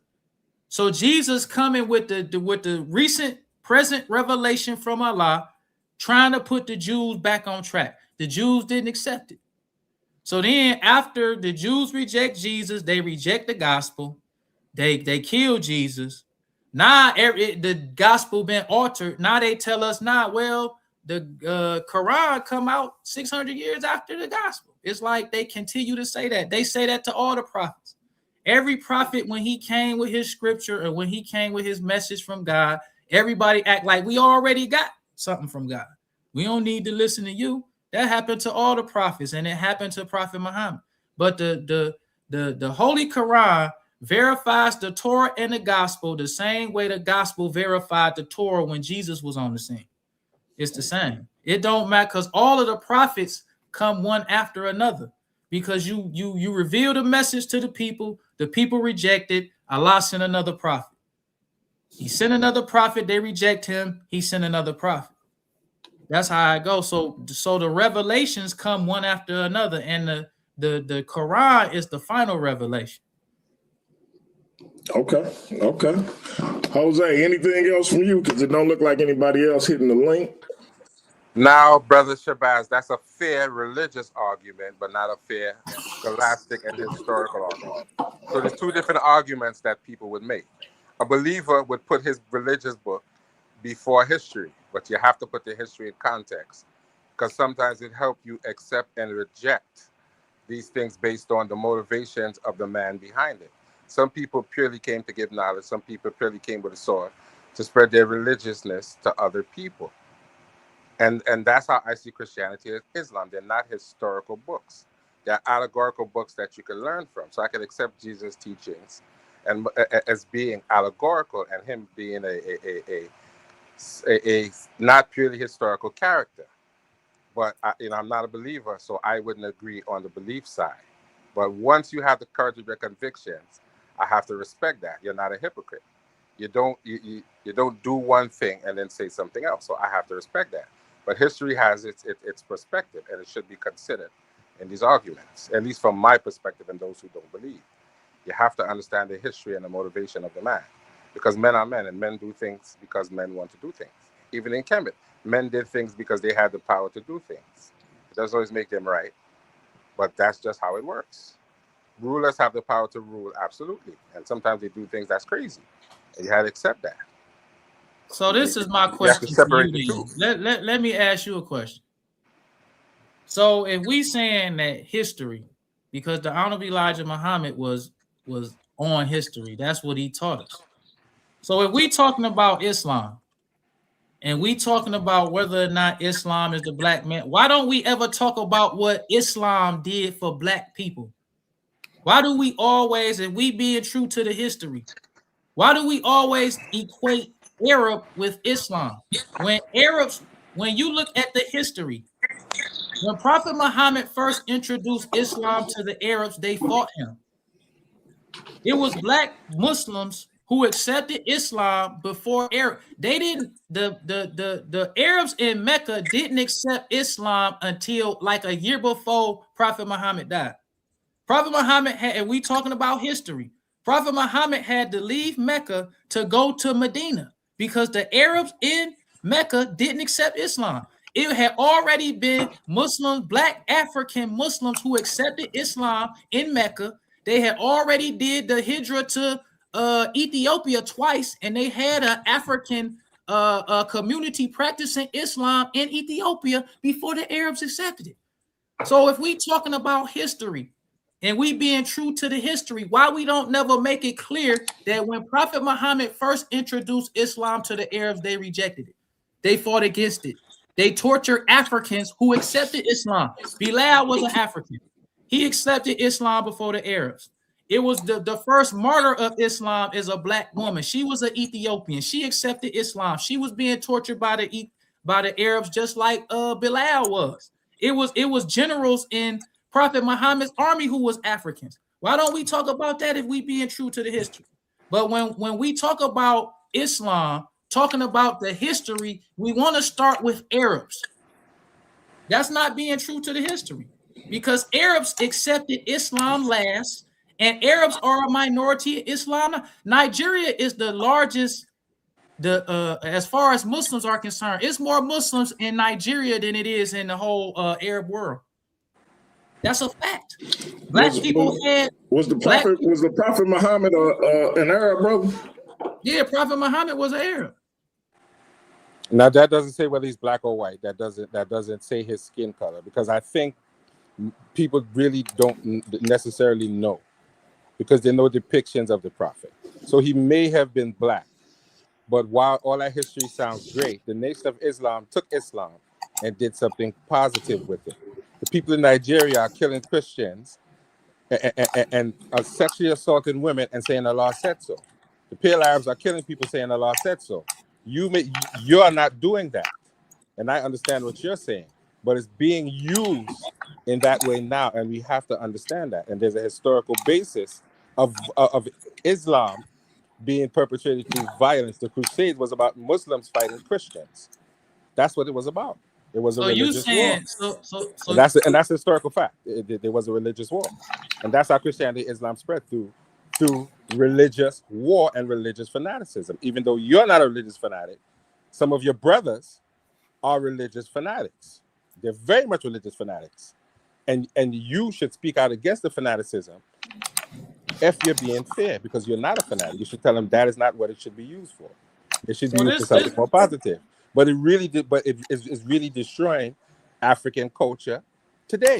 Islam is destroying African culture and is bringing a lot of violence, and that's a fact. We can't get past that. So let me ask you this. We talked about the history of how Arabs accepted Islam last, because Islam did not start with them. The Arabs were savages. When Islam was presented to them, the Arabs had to change. The Arabs were warring tribes. Islam united them. It wasn't nothing that Arabs came up, just like the Jewish, when Jesus came to the Jews. It was not nothing that they came up. They had to submit to rules and laws that already pre-existed before them. The Arabs, they had to change. They used to bury their daughters. They was warring tribes. They wasn't united. But Islam united them. They was a united country. They stopped being savages. They stopped being polytheists. Because Islam is not a religion of Arab people. It's a religion of rules and laws that you only are a Muslim if you adhere to those rules and laws. So the Arabs accepted Islam last. It was Africans who accepted Islam. Africans in Africa and Ethiopia, the Ethiopian king, when the Muslims, the black Muslims was being persecuted in Mecca, they went to Ethiopia. The Ethiopian king heard what they were saying. They was telling them what Islam is, and they gave them a place of refuge in Africa, and they was practicing Islam in Africa. Like, why is that not taught? But people try to equate Islam with Arab. So if Arabs do something, because the thing about the difference between Christianity and the difference between Islam, when you read in the Holy Quran, Allah don't say, I'm the God of Muhammad, Ishmael, and the Arabs. He say, I'm the Lord of the worlds. He say, everybody submit to my will. He say, I raised up prophets and messengers for all people. It ain't no religion where Arabs can force it on a slave to say, the Holy Quran say, bless those who despitefully use you. Turn other, where it say that? What part of Islam do you force on a slave to make him a, that's the part that I want people to tell us. If Islam was forced on the Africans, what part of the Holy Quran or Islam that we practice today that makes a African a good slave? Just like how we could say with Christianity in the Bible today, Christians still reading it and say, bless those who despitefully use you, turn the other cheek. It don't have those kind of verses. It's not a New Testament in the Quran. It say fight with those who fight with you. You know what I'm saying? It don't say what. So if people say that Islam is this religion that was forced on black people, what is in the Quran that favors an Arab that he could teach an African to make the African worship the Arab? That's what people want to do. I'll say this to you, brother. I can't argue religion with you because I'm going to lose that argument all day. So what I'm going to say is this: the compassion and the hospitable way that Africans had was always there before Islam. They still do it today. That was a part of their culture. They help people who are in trouble. You could go to Africa now as a stranger and be welcome. That has nothing to do with Islam. That's just their culture. We as Africans were always hospitable to everyone. That's how we got into trouble. We welcome people who we thought had moral character because we had moral character, and we got caught up in all these. You still there? Oh, brother Jose, you went out for a minute. Spiritual people said that if they wanted to expand their borders. Are you hearing me now? Salute to the sister. Salute to the sister. Yeah, we hear you. Right. Appreciate that super chat. Appreciate that super chat. The people of ancient Canada were very honest about their motivations. If they thought it was a righteous war, they said we're fighting for Ma'at. If they wanted to expand their borders, they said that. If they wanted to go and take your resources, they said that. They didn't lie about what their motivation was. They had several motivations for doing what they did. So, we have to go back and understand that. But this is the argument. Now we're in this culture where we lie, where we do other things. So I don't think Islam brought anything that we didn't have already. We were always a moral people. We always had a moral compass. We always had a spiritual system. We were born with it. That's part of African culture. You're born with a system. You're born with a fully formed culture, and it belongs to you. Nobody can take that from you. That's it. We have to convert to Islam and Christianity. We don't have to convert to being to Kemetic spirituality or Yoruba. We're born with it. It was given to us by our ancestors. We let someone else run away with it and use it, and now we're using things that are not indigenous to our culture, and that's not the best thing. You're using it in a positive way, and I respect that, but don't think everyone else is doing that. Don't impute your motives on other people. Unfortunately, it doesn't work that way. You're trying to be a righteous brother, and Islam is your vehicle, and I can respect that, but other people don't do that. They make you look bad, just like with Christians. They're people who I respect that are Christians, like DMT. But everyone is not honest about the negative things that appear in their religion. They don't call it out. They want to accept. Do you understand? They want to pick and choose what's real, what's literal, and what's not literal. They flip-flop. You don't do that. And that's the problem I have with people. You can't flip-flop on your religion. Either you're accepting everything or you're not accepting everything. You can't be half-baked. I accept this part, but not that part. You have to be like ISUPK. God was slaughtering people like that, and they accept that because the book said it. Why can't everyone be like that? Why you have to flip-flop? If you're going to be religious, be religious. Accept everything or just go lay down. What sense does that make? This is my argument and my response to that. I believe it's in George Jackson's book. I believe it's called African Civilization. He talks about how in Ghana, they worshipped a serpent. Because when the whole thing about this African spirituality stuff, that's that John Henry Clark talk. There was no unified African belief. That's what John Henry Clark, Chancellor Williams, and Dr. Ben came up with when they was trying to they was trying to oppose the messenger with Islam. So they start talking. Wait, brother Khalil. I don't want you to get in trouble, bro. You sure you want to go there? I'm going there. You sure you want to go down that road? I'm going there. I'm going there. ISO on my brother Khalil. He said he's going there. It's on you, my brother. When you look at Chancellor Williams, for an example, he was jealous of the messenger. So he wrote his book called The Destruction of Black Civilization. In that book, he talking about black was it was some youth movement that made black pride or made black people love black. What youth movement? The Honorable Elijah Muhammad taught black people to love black, but you had during the late 60s, about 68, 69, when Howard University and other black universities got their black studies program. Now you got all these black intellectuals. The Honorable Elijah Muhammad had Islam on lock, he had America on lock, and he had the black man on lock. But these new intellectuals, now that you got a black studies program, now you can make money with your books. Now you can be this big historian, this big professor and all that they wanted to be. Now they speaking against Islam. When you look at John Henry Clark, him and they came out with a document, Ozzie Davis. They came out with a documentary. You can go on YouTube in 1965. They came out with a documentary and they talked about it. They didn't say nothing about the slave trade stuff. They didn't say nothing about it came into Africa. None of that. Because there wasn't no black studies department in colleges yet. You couldn't be the big time historian.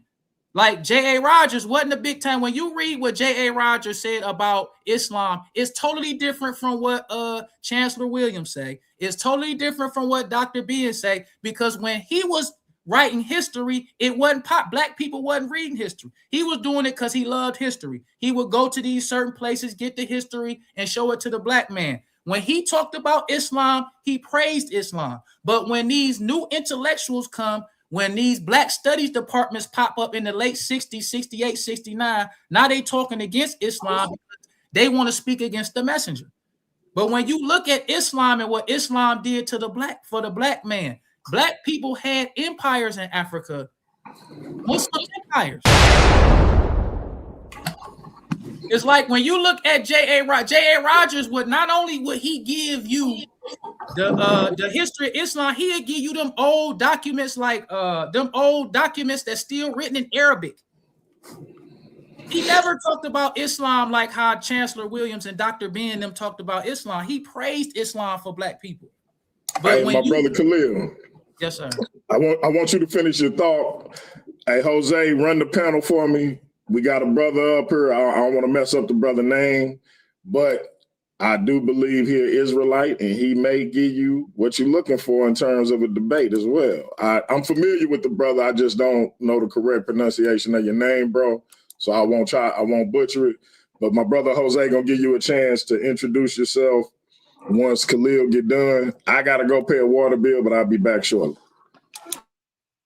So that's my argument. If you look at the history and how Islam was being presented before the late 60s, when black studies departments was in schools, they talk about it totally different, because now they competing with the Honorable Elijah Muhammad, and he made Islam front and center in America. So all of the black intellectuals that wanted to come with this African spirituality stuff, like all of Africa had one belief, that's not true. They had many different beliefs in Africa. Some of them worshiping serpents. You know what I'm saying? When you read these history books, it was no African spirituality. Like they all had one belief. That stuff that they coming up with, that Dr. Ben them talking about, it wasn't no one belief. They practice savagery and stuff in Africa too. Let me say this. There is only one system in Africa: ancestor veneration. People just put it in their own context and their own language. There's nothing different. Because if I do a Kemetic ritual in Ghana, they'll understand exactly what's going on. If I take it to Nigeria, they'll understand what's going on. They have these deities were universal in West Africa. They have Amun and all these deities in West Africa. They're not two separate cultures. They say that one comes from the other. There's no separation as far as understanding of their spiritual system. There never was and there never will be. The confusion comes in when other people come in and give them things that are not indigenous. That is where the confusion comes in. An African is never confused when another African says something or does something spiritually, because they have a instinctive, natural understanding of what is going on, even if they don't understand the language. That's a fact. Do you know of what George G. Jackson, when he was talking about in Ghana, they worship serpents? I'm going to be honest. I'm one of those people who was a newcomer, and I have not really looked into these books as I should. So I don't want to comment on something that I haven't really read. I don't want to do that. Okay. But they definitely do have iconography talking about serpents for sure. Definitely, even in Kemet, they deal with serpents on several different levels. for sure. I'm not disputing that. They talk about it. They talk about the cobra, and all of these different things are representative of something specific in their spiritual system. Because that particular, when you look at the text, that particular cobra was created when Ra came as a man, and he drew it on the ground, and they say a Set created it, and it bit him, and when it bit him, he started to die. So as he started to die, he went to her, and this was all a plot to get him to reveal his name. So that particular serpent represents the idea that if you don't control your power, you can hurt yourself with your own power unknowingly, because even though he's a human, he's still extremely powerful. Jose, you were supposed to introduce the other brother, man. Sorry. Let me introduce my Hebrew Israelite brother, because Brother Khalil pulled me into this conversation, so I apologize, my brother. You all good. You all good. Go ahead, brother. How you guys doing today? Doing great. Doing good. That's good. So, is this Hebrew Israelites, or you guys part of the Nation of Islam? I'm a part of the Nation of Islam. Okay, so what makes anybody think from any Quran that Islam is a black man's religion? Hold on real quick, brother. Hold on real quick. We had somebody that was up here before you. Brother, is it Brother Ad? How do we say your name, bro? My name is Ash, brother. I appreciate you. Ash, go ahead, bro. Yes, sir. Yes, sir. The title to me is a little bit obscure in the sense that I don't understand if we're talking about from antiquity or if we mean that the form that it takes under the Nation of Islam. Khalil, that was for you. Islam, period. Islam means entire submission to the will of Allah. Other people who are against Islam make Islam Arab, or they try to place it with Prophet Muhammad.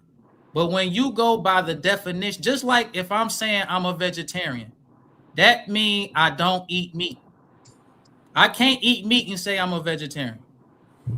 Islam means entire submission to the will of Allah. So submission to the will of Allah is the black man's nature.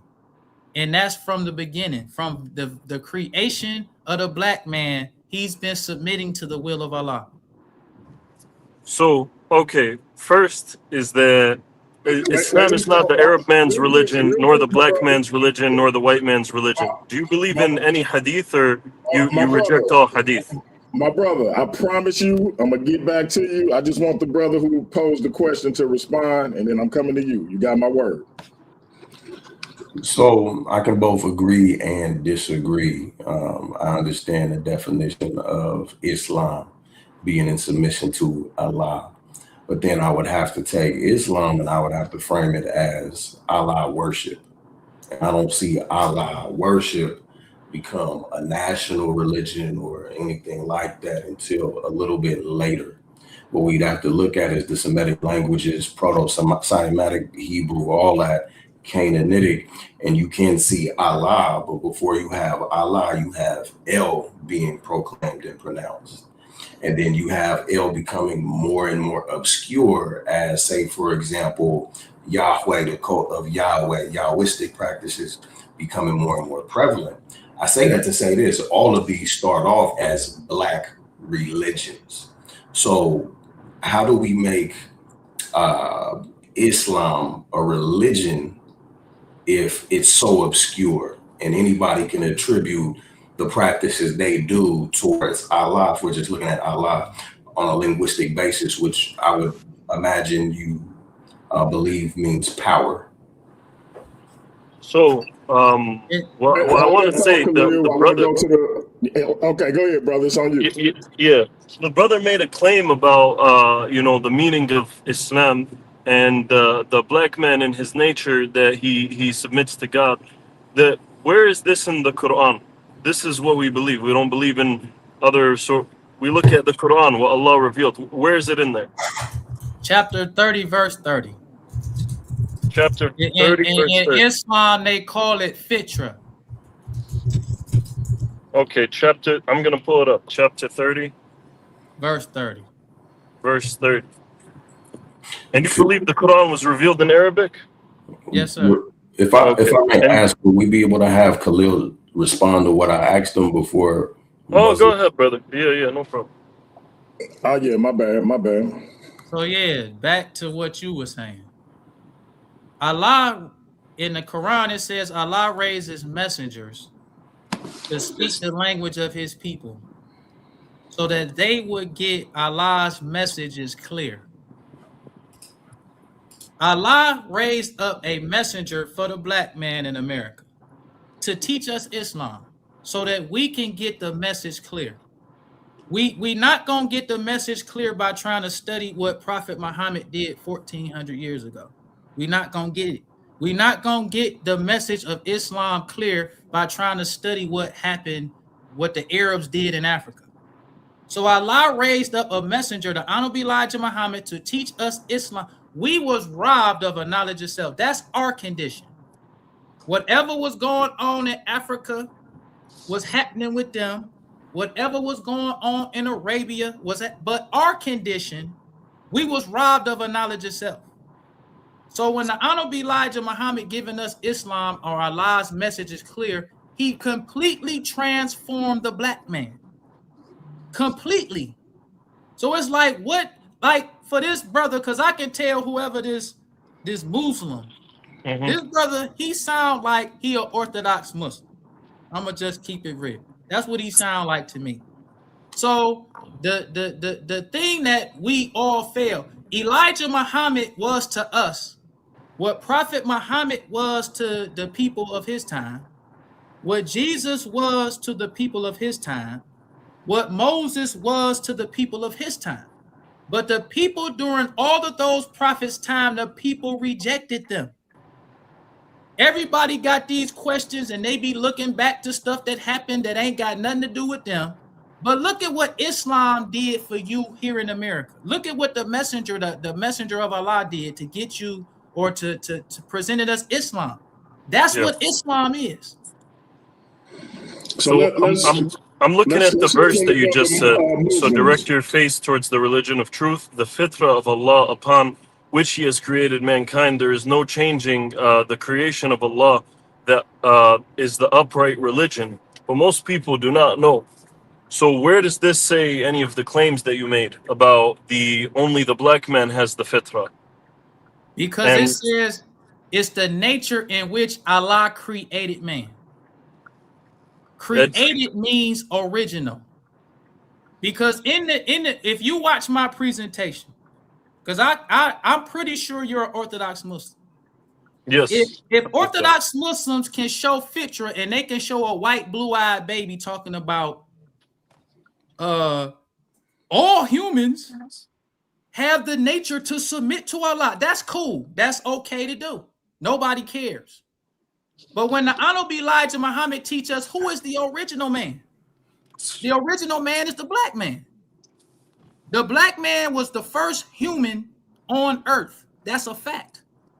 So if the Holy Quran says that Islam is the nature in which Allah created man, the black man is a Muslim by nature. That's a fact.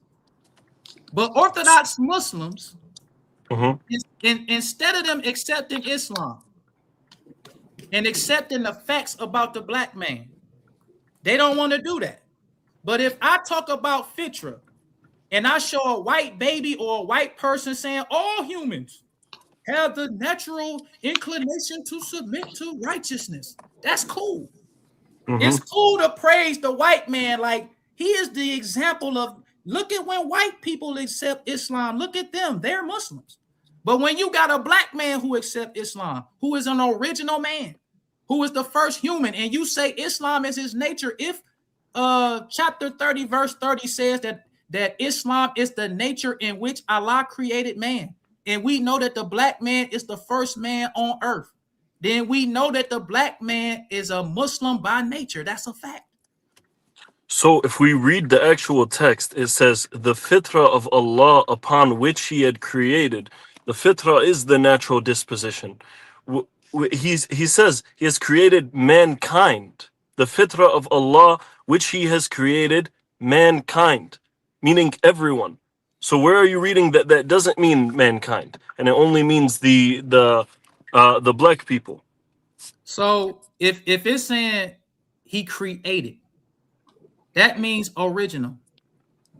There are people who are the first people on earth. That's something that Orthodox Muslims don't want to accept. You don't want to accept the fact that the black man is the original, because when we ask you, who is the original man? Let me ask you that. Who was the first people on earth?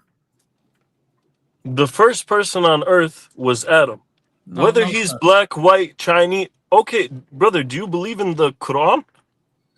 See, that's the thing about Orthodox Muslims. Y'all do just what it don't matter what color Jesus is. That's doesn't. to you. It don't matter. Why is that? It don't matter. It don't matter to you.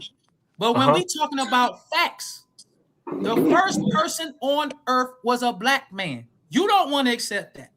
Let me give wait. If I accept that, that is no problem. I don't get where that would be a problem. But this verse does not say the first person. It just says the fitrah of Allah upon which He created mankind. Let me ask you and this, fitrah Khalil. means the natural disposition. I speak Arabic. Fitrah is a natural disposition. I don't know what you're saying, the nature, but it's a natural inclination. That's what a fitrah is. So let me ask you this: if black people were the first people on earth, and we know that as a fact, yeah, in the Holy Quran it says that Islam is the nature in which Allah created man. So if the black man is the first man, we don't know how long the black man, well, the Honorable Elijah Muhammad taught us that the black man been on earth for 76 trillion years. That's the date he gives us. So the black man been on earth for trillions of years. So if he is the original man and the first man, if Allah created man with the nature of Islam, then the black man is a Muslim by nature. Where did you get that the word fitrah means just nature? It's a natural it's an inclination. It's a natural inclination, right? Yes, it's not a nature. So if a human being has the natural inclination, just like a animal has the natural inclination to, like a bird has the natural inclination to fly. We can say it's in the nature, it's in the bird's nature to fly. Anything that comes natural to you is your nature. The Holy Quran says that it is the nature in which Allah created men. It's the natural inclination which Allah created in mankind. Mankind is all people. So where do you get that this mankind is not referring to all people and it's only referring to the first people? Let me get in here because I got a question for each of y'all. I'm gonna start with the brother Muslim. Do you take issue with black people being Muslims? Never. Hell no. Definitely not. I know it sounds like a crazy question, but That's a crazy question. I promise you I asked for a reason. Yeah. My brother Khalil, because I'm assuming, and Muslim, you can answer this real quick. Do you feel like Allah created everyone, correct? Yeah. No matter what race, creed, ethnicity, etc. Of course. Okay. My brother Khalil, do you take issue with anyone besides black people being a Muslim? And then the follow-up question is, do you believe Allah created everyone in terms of ethnicity, race, etc.? I don't have issue with anybody being a Muslim. But what I have issue with is Arabs think that Islam revolves around them. They think that they interpret and tell us what Islam means. Like he interpreting that to say mankind. It don't say man, it says men. If you have an original person, we know that there are first people. That's a fact. We know that the first people were black. That's a fact. Just like we know Jesus black now. These are the things that all of these religious people tried to hide from the black man. So when we talk that if the Holy Quran says that Islam is the nature in which he created men, and if we are the original people, then that means that the black man is a Muslim by nature. We're not saying that other people don't have the nature of Islam. We just saying that the black man was created with the nature of Islam. He the first man. So Islam, the black man is a Muslim by nature. That's what we saying. Okay, so let me remember the follow-up question. Do you believe Allah created everyone, each ethnicity? No, sir. Oh, what the? Which ethnicity do you feel like he didn't create? The white race. Wow. So he created every There's other another race. God who created Yes, him? sir. Yaqub, the honor be like, you What? can go to Holy Quran. A'udhu billah, man. I believe Break down the Yaqub story. In the Holy Quran, I believe it's chapter 15. That chapter 15, where it talks about Allah created the black man from, or Allah created man, a mortal from sounding clay of black mud fashioned into shape. Are you familiar with that verse? Yeah. But I gotta, not so familiar. I gotta look at it again. So that's a fact. In the Holy Quran, Allah says he created man from sounding clay of black mud fashioned into shape. He said when he created this man, he had all of the angels to bow down in submission to him. But the only one who didn't bow down was Iblis. Yeah. Iblis said, I'm not bowing down to this mortal who you created of sounding clay of black mud fashioned into shape. So Allah asked him why he wasn't. And he told him why. Then Allah said that Iblis is cursed until the day of judgment. The Honorable Elijah Muhammad taught us that the black man is the one who talks about who is made of sounding clay of black mud fashioned into shape, and Iblis is the white race. And where's that in the Quran? That's what the Quran is saying. That's a story. When it talks about Allah created man of sounding, man is not made of clay. Hey, brother, I asked the brother who fell off, brother, I apologize. Hit me up and we can do something. And if you want to follow up with brother Khalil, I'll set something up for the two of y'all. I apologize. I was coming back around to you. But I see you fell off. Hit me up and we'll put something together with you and brother Khalil. Y'all continue y'all conversation. Yeah, so when Allah says that he created you as different people with different colors and different tongues so that you may get to learn more about one another, how could this be that the white man is the devil if Allah is saying that he created us in different colors and different tongues so it could be a sign of him? Because I believe it's chapter 2. It's chapter 2, verse 30, I believe, where the Honorable Elijah Muhammad taught us this is Yaqub. He said, I am going to place a ruler in the earth. And the angel said, what are you going to place in the earth but causes mischief and bloodshed? He says, I know what you know not. This is Yaqub, the father of the white race. The Honorable Elijah Muhammad taught us that Yaqub was born with a determined idea to graft the people from the black man, to make a people to rule the black man. So when in chapter 2, verse 30, Yaqub is talking to his uncle. And he's telling his uncle that he's going to place a ruler in the earth. The uncle said, what would you make but will cause bloodshed and mischief? Because you already had people on the earth. And if Yaqub was going to make a ruler, that's going to cause bloodshed amongst the people who are already here.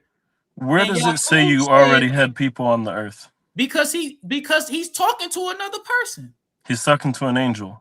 And when your Lord said to the angels. Angels are people. And where's the evidence for that? The Honorable Elijah Muhammad taught us that the angels are people. Do you believe? So it sounds like you're saying you believe in the Quran, but Elijah Muhammad sounds like he's got his own Quran. Because I'm looking at the Quran right here, and it's not saying anything that he says. So are you a Sunni Muslim? Yes. Do y'all have scholars who interpret the Quran for you? Yes, by actually reading what it says. Right. They don't just make up things. So where do they get it? Where do they get it from?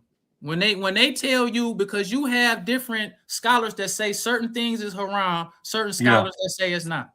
So Yes. if one scholar says that this particular thing is haram, then you have another scholar that say it's not. Then they not getting it from Allah. They getting it from themselves. No, I can tell you exactly where they get it from. So there's Quran sometimes explains Quran, right? So Quran passages could sometimes give context to other Quran passages. Then we have hadith, which is the sayings of the Prophet Muhammad ﷺ that can explain Quran because he's the messenger of God. And we have the what do you call it? Qiyas, which is extrapolations. So all of these, they have to be from the Quran. Even the scholars themselves, they say, if I say anything that goes against the Quran and the Prophet, reject my opinion and follow the Quran and the Prophet. That's what each one of the scholars say. So all that they do is extrapolations of the meaning of the Quran. But it's clear they don't make up things and put it into the Quran. They explain the reasoning by using the hadith, by using the Quran, by using other ayat, other verses that explain each other. But whatever the scholars is using, they not getting it from Allah. They only use what Allah has revealed. Right. The Honorable Elijah Muhammad used what Allah revealed. Where? Plus, that's my point. Like, he was taught by Allah. I'm saying when the Prophet when Allah says in the Quran, وَمَا أَرْسَلْنَاكَ إِلَّا رَحْمَةً لِلْعَالَمِينَ, and we have not sent you except as a mercy to the world. So he's saying to the Prophet ﷺ. That means, what does that mean to you? Say again.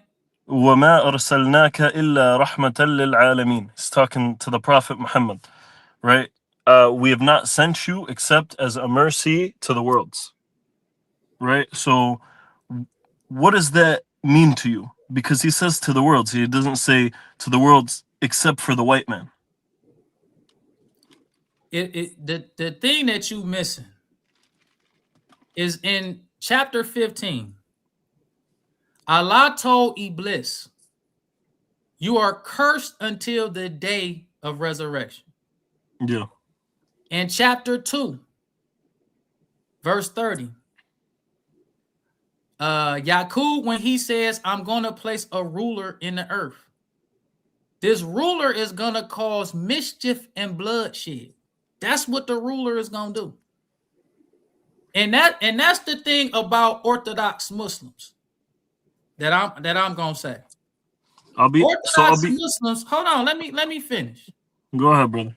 Orthodox Muslims have a problem with the Nation of Islam because the Nation of Islam, unlike Orthodox Muslims, stood up to the white man in America when the Orthodox Muslim was too cowardly to do it. So Orthodox Muslims, let me finish. Orthodox Muslims would come to America and assimilate.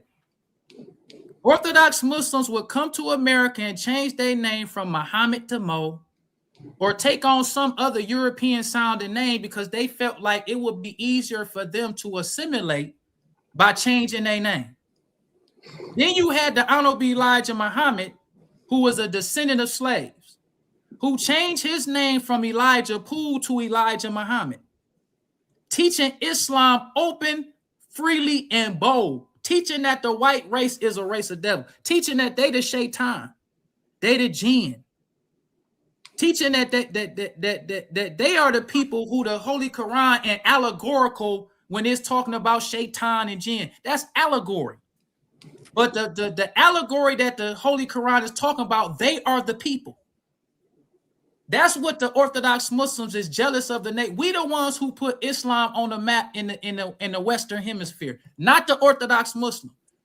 The Honorable Elijah Muhammad transformed more black people to Islam than any Orthodox Muslim. Orthodox Muslims still come over here and assimilate. They don't teach Islam. Orthodox Muslims speak against us more than they speak against the hog eater, the swine eater, the one who promotes alcohol, The Orthodox Muslim come over here and open up liquor stores in the black community instead of teaching them Islam. Then you gonna tell us you don't know the Quran. Let's get a that's brother an messed up for opportunity to them to respond. do. You say it again. No, I was saying let's give you an opportunity to respond. Go ahead. Thank you. So all that you're mentioning, first of all, Allah, there's a hadith where it says Allah will send somebody that will kind of bring up the ummah, bring up the nation. Every 100 years he'll bring somebody. So I have no doubt that there's been Orthodox Muslims who have been bad. Like you see all the I'm in Chicago. I see a bunch of these Arab stores that same thing, right? So I see that. But at the same time, we're talking about what Islam actually teaches. So for example, what Elijah Muhammad taught, this helped people. I do agree that it brought people much closer to Islam. But the thing is, you got to seek the truth. You know what I mean? So you look at Malcolm X, you look at Muhammad Ali, the people who this brought them, I will admit, it brought them into Islam where there was not much Muslims. We had, somebody brave, somebody being bold, speaking. That's amazing. We need Orthodox Muslims to be like that. But those people, when he went to Mecca, he uncovers the truth and he leaves and he joins the real Islam. Like with the Prophet Muhammad sallallahu alaihi wasallam, he says, no black man is better than a white man, nor is a white man better than a black man, nor is an Arab man better than a non-Arab man, or a non-Arab man better than an Arab man. So this is the thing about Malcolm. Malcolm turned hypocrite against the Honorable Elijah Muhammad. Malcolm went to Mecca for the first time in 1959. Malcolm used to go to the UN. He saw white Muslims. Malcolm didn't start talking that white Muslim stuff until the Honorable Elijah Muhammad suspended him. He turned hypocrite, went against the messenger, and who he go side with? Them same enemy Orthodox Muslims who were speaking against the messenger. So he goes to Mecca for the second time, acting like this the first time he saw white Muslims. Now he come over here to oppose the Honorable Elijah Muhammad, siding with the same enemy Arabs, same enemy Orthodox Muslims who was speaking against the messenger in the first place. When you look at Muhammad Ali, when you look at Malcolm X, they did nothing significant when they flipped the script on the Honorable Elijah Muhammad and went to Orthodox Islam.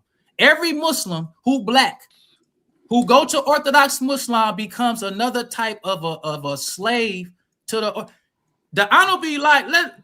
Just for an example, the Honorable Elijah Muhammad taught the black man who was a Muslim in America to own businesses, do for self. Arab Muslims come over here, they got their own communities, they own supermarkets, they own restaurants, they do for self. But when you got the Orthodox black Sunni, he got nothing. He don't own businesses, he don't promote do for self, he don't promote pride, he promote Islam as taught to him by Arab Muslims who own the supermarkets and restaurants in this community. They tell him if he follow Elijah Muhammad, he wrong. But the same thing that the Honorable Elijah Muhammad taught us about do for self, that's what all of these Orthodox Muslims who come, these foreign Muslims come over here from these other countries do. They do exactly what the Honorable Elijah do for yourself. Provide for yourself. Love yourself. That's what they do. And these same Orthodox Muslims who lead the Nation of Islam to go over there and be with these Sunnis, they be talking about how racist they are. You had a brother, it was a brother, I saw him. He was in the Nation of Islam under the Honorable Elijah Muhammad, where the Honorable Elijah Muhammad set up for them stores, restaurants, supermarkets, all that. So he rejects Elijah Muhammad, say, oh, he ain't teach true Islam. So now he went to a Orthodox Muslims store talking about the Orthodox Muslims shouldn't sell alcohol and cigarettes to black people. It's like you had your own supermarket. Why are you telling him what he can't do? That's his store. Elijah Muhammad taught you how to own your own store, but you reject that. You go to the Orthodox Muslim who tell you, oh, Elijah Muhammad wrong, so you can go to his store. I see these same black people who used to be like Siraj Rahaj. It's okay for Siraj Rahaj to have fundraisers for people in Yemen, have fundraisers for all these overseas Muslims, but if Siraj Rahaj go out to his own black community that's struggling and try to help them like them Sunnis be getting him to be Mr. Fundraiser, now you wrong. All them All them black Muslims who Sunnis, it's okay for you to join on with the Arabs when they want to send money back to these struggling places that's overseas. But when it comes to your own community that's struggling, it's okay for them same Orthodox Muslims who talking about they practicing Islam, who going on the Hajj, selling liquor, selling pork, selling cigarettes, selling lottery tickets. That never happened under the Honorable Elijah Muhammad. The Honorable Elijah Muhammad was taking a black man off alcohol, So stopping him from smoking. But yeah. that's not Let's let the brother respond. Yeah, so you don't judge the religion by the people that follow it. You judge the people by how they follow the religion. So all these people that they go and they do wrong things, I think that black Sunni Muslim should own his own business. He should have his own business. Same with the white Sunni Muslim, same with any Sunni Muslim, right? But when we look at what the actual Quran teaches, the teachings of the Quran, where, you know, we actually try to see what is the Quran saying. And you know, 85% of Muslims in the world are not Arab. Only 15% of Muslims are Arab. Right? So what would you say about the verse that says, A'udhu billahi minash shaitanir rajim, Bismillahir Rahmanir Rahim, Hamim, تنزيل من الرحمن الرحيم كتاب فصلت آياته قرآنا عربيا لقوم يعلمون, which is that we had sent this book in the Arabic language so that you may understand.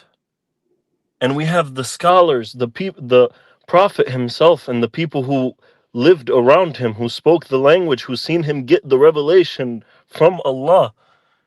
This is the one who got the revelation. What do you say about the hadith? Do you reject hadith?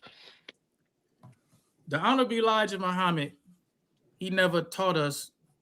He mentioned some stuff in the hadith when he talked about how, I think it's in the hadith where it talk about a reformer will come every 100 years. Yes, yeah. But he didn't. The hadith, he never taught us a whole lot about hadith, because hadith is just like how you have in the Bible when they're talking about the gospel according to Matthew. That's not from Allah. That's from somebody else. That's what they saying. But the fact hold on, let me finish. The fact that what I'm telling you is that when you have black people in America, when they practice Sunni Islam and follow because it might be the majority of Arabs in the Muslim world are the minority in Islam. But when the white man tried to oppose the Honorable Elijah Muhammad and the Nation of Islam, he doctored up the Immigration Act. And he seek after these Arabs. That's why in America, in Detroit, you have more Arabs in Detroit than you have anywhere in the Muslim world. It's more Arab Muslims here in the city of Detroit than you have anywhere in the world. Because the white man, when he wanted to oppose the Honorable Elijah Muhammad, he didn't want a whole lot of Muslims here. So the immigration acts that they had before 1965, I believe it was, they wasn't allowing Arabs to come over here and spread Islam like that. It wasn't until the white man, who had nothing to teach against what the Honorable Elijah Muhammad was teaching, he had no defense. So what he did was he came up with another immigration act in 1965, so these Orthodox Muslims from overseas can come over here and tell us we're not practicing true Islam. But when you look at a Muslim in America, when you look at the Sunni Muslim who practice that stuff you talking about, and you look at a Muslim in the Nation of Islam, the Sunni Muslim who practice Islam like what you talking about, he ain't got no love for black. He ain't trying to go teach no black person no Islam. He ain't doing none of that. He just focusing on that we all the same stuff like you talking about. So hold on. Go ahead, brother. When you have wrap it up, Khalil. We want to get his response. Go ahead, you can respond. Okay, so first, I would definitely disagree with the last thing you said. Me, I am Arab, but there's been quite a few people that I talked to through doing Uber that they were black and they became Muslim. We talked about Islam. They took their Shahada and then I go and I meet with them. I got the guy a Quran. I got him a prayer mat. We go and we text and we call and we meet in the mosque. We go. I invite him for iftar to go break fast. So I definitely don't see that as true. It depends on where you're looking at, who you're looking at, right? But another thing is that it seems that this Elijah Muhammad has become God, right? So this is a figure that Allah tells us something in the Quran, and Elijah Muhammad tells us something else.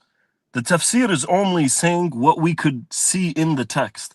If a tafsir goes against the, which is an explanation, goes against the text, me and every other Muslim who has any common sense will reject the tafsir.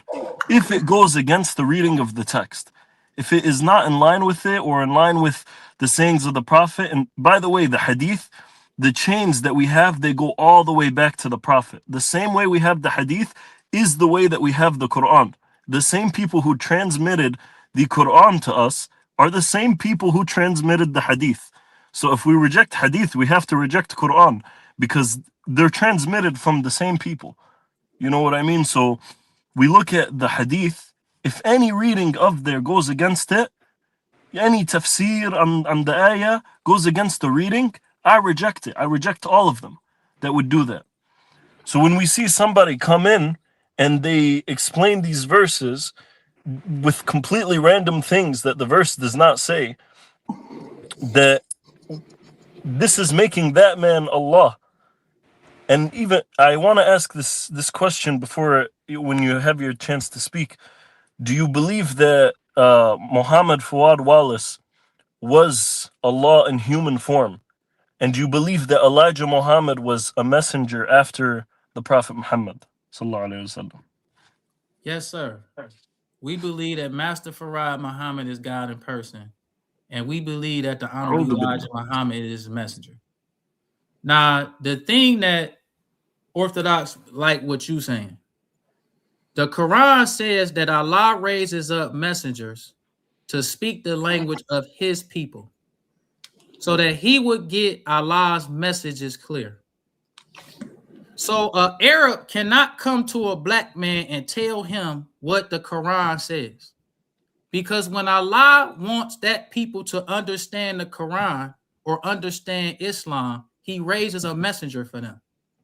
So the mere fact that you have so many Arabs in America telling us, that's like if we as black people in America went to Arabia and we start trying to tell Arabs about what the Holy Quran say and what you shouldn't be doing. What sense do that make?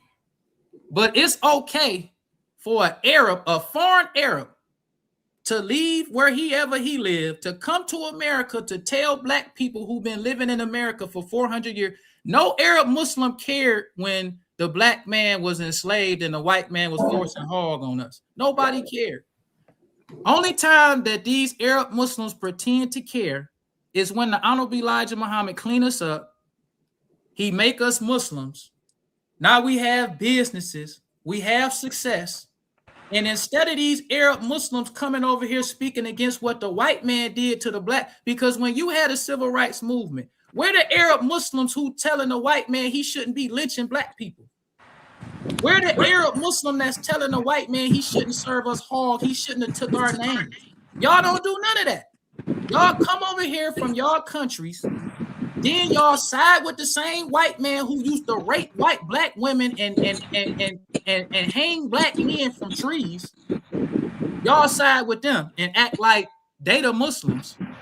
Ain't nothing wrong with what they doing, but Elijah Muhammad, look what he did. He cleaned up black people. He made them successful business owners. He for one time gave them pride in themselves. He wrong. But the same Arab who's selling black people alcohol, taking a black man back off track from Islam, selling them lottery tickets, selling them cigarettes, ain't nothing wrong with that.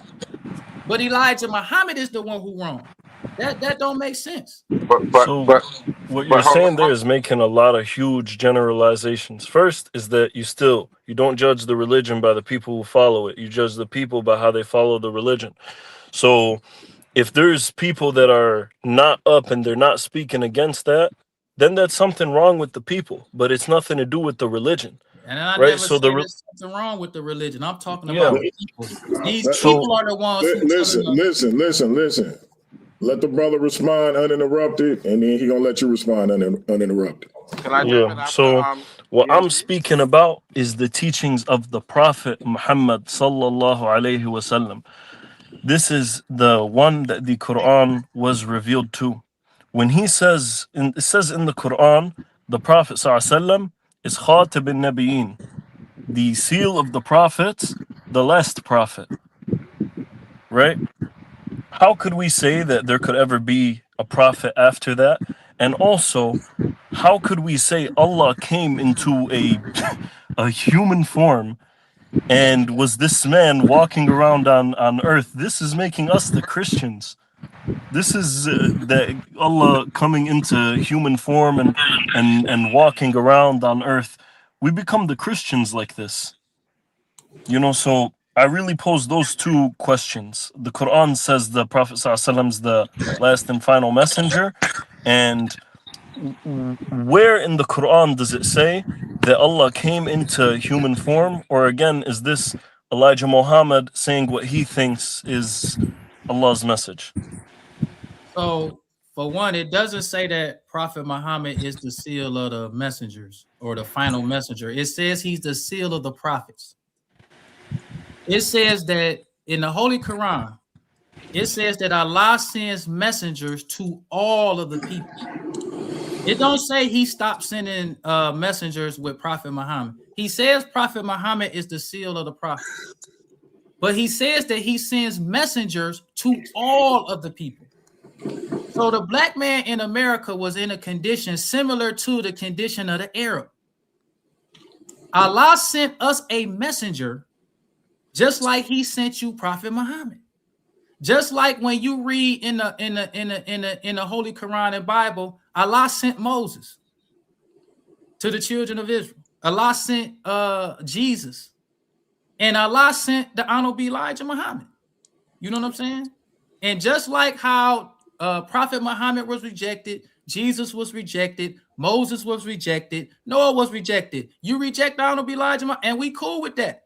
But you're not about to tell us that Elijah Muhammad is not a messenger of Allah. He did the same thing for us that you say that the Arabs were a warring tribe. They wasn't united. Prophet Muhammad united them. The Honorable Elijah Muhammad united us. We were spook worshipers. The Arabs was polytheists. Prophet Muhammad showed them who the one God is. The Honorable Elijah Muhammad did the same thing for us. We was deaf, dumb, and blind. We didn't own our own. We didn't have no pride in ourselves. Elijah Muhammad did all that for us. So to you and these Arab scholars who interpret the Holy Quran for them, maybe Elijah Muhammad ain't nothing to you. But to us, he the messenger of Allah. Just like with Prophet Muhammad, the Jews didn't accept him. They didn't think that Prophet Muhammad was nothing, but to the Arabs, he was something. All right, we're gonna let the brother respond, but before you do, Jose, you wanted to say something? Let me say something here. Brother Khalil is getting me upset because he's making it hard for me to disagree with him. So that's the one thing I want to say. But I'm still gonna maintain this person is coming on here. He's a pale Arab and he's not understanding my issue with Islam. I see it as pale Arabs who abuse black people in the name of Allah. That is my problem with Islam. You're doing, Brother Khalil, what black people do. They take something that's not the best and make it decent. They remix it into something decent. Originally, it was not something meant for the black man. Okay, the nation of you're not Islam. putting, real quick, Jose, I just want to clarify something. You're not putting what happened to people at the hands of some Muslims on this brother that's on the panel with us, are you? What I'm saying is this. I think people that look like him perpetrated these things. Maybe he didn't do it, and maybe he's not a racist. I don't know. But people that look like him did this and place no value on being black, and they did it in the name of Allah. They still do it in the name of Allah, and that is my problem. I don't see it as being a black man's religion. I see brothers like Khalil Shabazz turning it into something that he wants to be positive for the black man, and I respect him doing that. But I'm still going to say it didn't come from people that look like us. We do what we always do. We make things decent and we clean it up because that is our nature. We're not savages. So when we accept something, we're remixing it and we're making it better. But the history shows us that pale Arabs attacked Egypt in the name of Allah and got beat up by super black people called Magi archers. They got their eyes shot out. And then after that, they called for enslavement after, and that's a fact. Those people did that, did not look like us. But people that look like us defended the country because that was their job to the end, till they couldn't fight anymore. And this is where I have a problem with Islam. It traditionally is not a black man's religion. The people that did that didn't look like us. He doesn't look like us, so he's never going to understand. He's never going to understand what you're saying. He doesn't understand the struggle of being a black man and being treated badly by everyone that you come in contact with. He can't understand that struggle. Maybe he's not racist, but he's not going to understand what you're saying. You're saying the Elijah Muhammad took something, made it good, and used that to help black people. I understand that, but he can't understand what you're saying. He's not one of us. He'll never understand. Before we say he can't understand, let's let the brother respond first to Khalil and then to you, Jose, or in whatever order he wants to, and let's let him do it uninterrupted. Go ahead, brother. Okay, can you hear me? Loud and clear. Okay, so when I don't, at this point I barely even remember his. I remember some of his points there, but when Allah, he says there is nothing alike unto him, that's in Quran 42:11. Also in Quran 6:103, it says vision cannot grasp him, but he grasps all vision. And then in Quran 112:4, there is nothing comparable to him. Vision can grasp a human being, Muhammad Fawad Wallace. And then also the where the Quran says Muhammad is the messenger of Allah and the seal of all prophets. If the brother could remember this question for when I'm finished, what does the seal of all prophets mean? What does that Khatab al-Nabi'in, what does that mean? And then also Allah says, Quran, this is Surah Nisa, first ayah, says, "O mankind, fear your Lord who created you from a single soul." So black, white, all this came from a single soul. That's what it says. "O mankind, fear your Lord who created you from a single soul." And then again, he also says in Quran 7:189, he created you from one soul and made from it its mate. Right? So from one soul, which is Adam, and made from him Eve. So coming back to these people right here, Adam and Eve, clearly in the Quran, he created you from one soul and made from it its mate, from his rib. Right? So also if we go in Quran 49:13, "O mankind, we created you, male and female, and made you people and tribes so that you may get to know one another. The most noble of you in the sight of Allah is the most righteous. Among his signs is the diversity of your languages and colors." This is Allah clearly telling us why he made us different colors and different languages. So this is where putting grace into everything. When my grandpa was here back at that time here in America, there was barely even any Muslims here. So somebody speaking forward for the Muslims, this is, yes, the Arab Muslims should have been doing this. The Indian Muslims should have been doing this.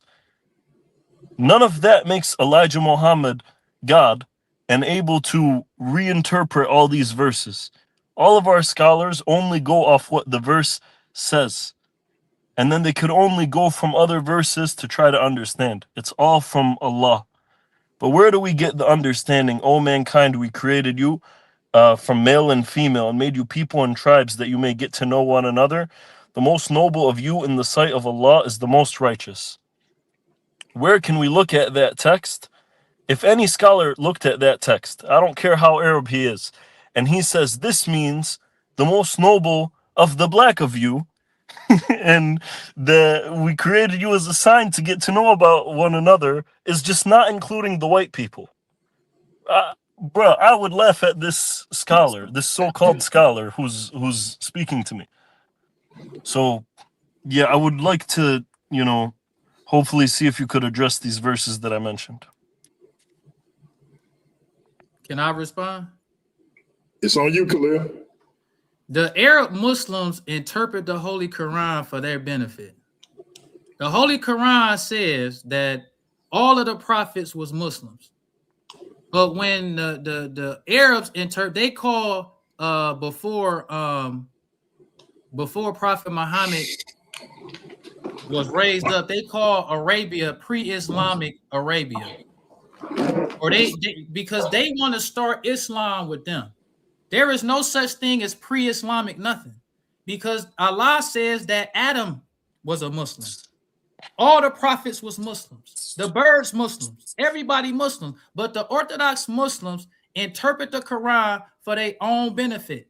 They never talk about when it talks about Allah was going to place a ruler in the earth, and that ruler was going to cause bloodshed. Who is that talking about? The Orthodox Muslim come to America and try to find all that they cherry pick. They try to find all these verses to make the white man okay. That's their job to come here and do that. The white man did not update his immigration act to get these Orthodox Muslims to come over here and teach against him. So what the Orthodox Muslim do is they come over here and they cherry pick to find all of the verses to make the white man all right. He the biggest swine eater on earth. He hate Islam. The Arab Muslim will come over here and say nothing about he's starting wars in their country. He totally against Islam, but the Arab Muslim don't talk about him. Their job is to come over here and oppose the Nation of Islam. So all they do is cherry pick the Quran. They gonna find them verses like in the Holy Quran. When you talking about one of the verses that you said vision can't comprehend, or I forget what you were saying. Vision can't comprehend or grasp him. Right. When you talk about Allah and you talk about his 99 attributes, all of these attributes he have, just like with mercy. Allah don't just say he merciful. He says he's the most merciful. Because these same traits that Allah has with showing mercy, humans can show mercy. But Allah is the most merciful. Just like humans can see, Allah can see, but our vision can't comprehend him. Allah has compassion like humans have compassion. All of the characteristics or the attributes of Allah, humans have the same thing. But Allah's knowledge, he's all knowing. Humans are not all knowing. We know certain things, but we not all knowing. So when it's talking about Allah, Allah is a man. When it talks about in the Holy Quran, when it says that our vision can't come, because even the Orthodox Muslims bear witness to the fact that the Holy Quran says that in the end we will see Allah. We will see the face of Allah. They waiting for a Mahdi. You have in the Holy Quran, it says the person of Allah will endure forever. The person of Allah. So Allah is a man. But the Orthodox Muslim cherry picks the Holy Quran, because if this Muslim was so against Elijah Muhammad, why wouldn't you be against the white man of America after what all he did to the black man? We never, out of all of the time Orthodox Muslims been in America, I've never heard them speak against white people and what they do. White people used to lynch black people, had their bodies hanging in the street for weeks. Where in the Red Record, where Ida B. Wells wrote her Red Record, she said that them bodies would be hanging in the street so long that birds would come and eat at their flesh. Where was the Orthodox Muslim? Where was the Orthodox Muslim when Tulsa, when Dr. King was murdered, when Malcolm X was murdered? Why they didn't help him? Since he was the Orthodox, where was all the Orthodox Muslims to help Malcolm? They take Malcolm now, But when Malcolm was talking about his house was being bombed, where was the Orthodox Muslims? They nowhere to be found. But they only job is to come to America and oppose the Nation of Islam. That's it. They're not here to really speak about freedom, justice, and equality. Because if they were, they wouldn't even pay no attention to Elijah Muhammad. They would see the white man. But they say nothing against him. They don't speak against him. He eat hog. He put hog all in food. You as a Muslim, you gotta have a halal restaurant. The white man got all kind of hog everywhere. Where the Muslims speaking against that? That's against the prophet. It's against the prophet to drink alcohol. They got all kind of liquor store. Why they don't speak against that? Islam is freedom, justice, and equality. But they cherry pick. So let's let the brother respond. And real quick, we coming up on 3 hours. So what we're gonna do after the brother respond, I'm gonna go to Brother Jose, let him close out. I'm gonna go back to the brother Muslim and let him close out. And then Khalil gonna have the last word since this was his show. I want to thank everybody who in the chat that stuck with us. Appreciate y'all. If you're not a subscriber, please subscribe. For those who came over to support my brother Khalil, he will be coming back. We hope y'all come back with him. Also, to the brother Muslim, you welcome back anytime if you got something you want to come on and get off your chest. That being said, go ahead with your response and then we'll go to my man Jose. Okay, so about what he's saying, all these claims about where the Muslims were. First of all, in America at that time, there was not even many Muslims. And second, that it's a generalization to say that there was not any Muslims who were Orthodox that were speaking against it. So I have to look and see who were the Orthodox Muslims that were speaking against these things. The other thing I really want to say is that me and all the Muslims I know are completely, and all the Muslims I trust, completely against the white man and what he has done. I mean, even not too far from me, maybe about 20 minutes out, there was a little kid. He got stabbed. He got stabbed 30 times in the face, and this was by a white man. We are not best friends with the white man. The white man is the one that I'm dealing with each and every single day, giving me all these claims about terrorists and this and that, and calling me all kinds of things. So we all stood up and we all protested against this. So there are Muslims that they go, and I know a lot of Muslims that they go and they do speak, you know, on when the George Floyd thing happened, when many other issues happened. About back in history, I'll learn about back in history. But when we're talking about Islam here, we're talking about what the Prophet actually taught and what Allah actually taught. So every single thing that I brought you, first, that Allah is not a man.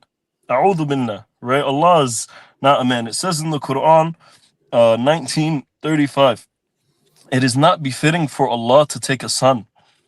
And Allah says that even the claim that he took a son, the heavens and the earth would be crushed by this statement because it's such a blasphemous statement. So imagine that's how Allah looks at saying that Allah took a son.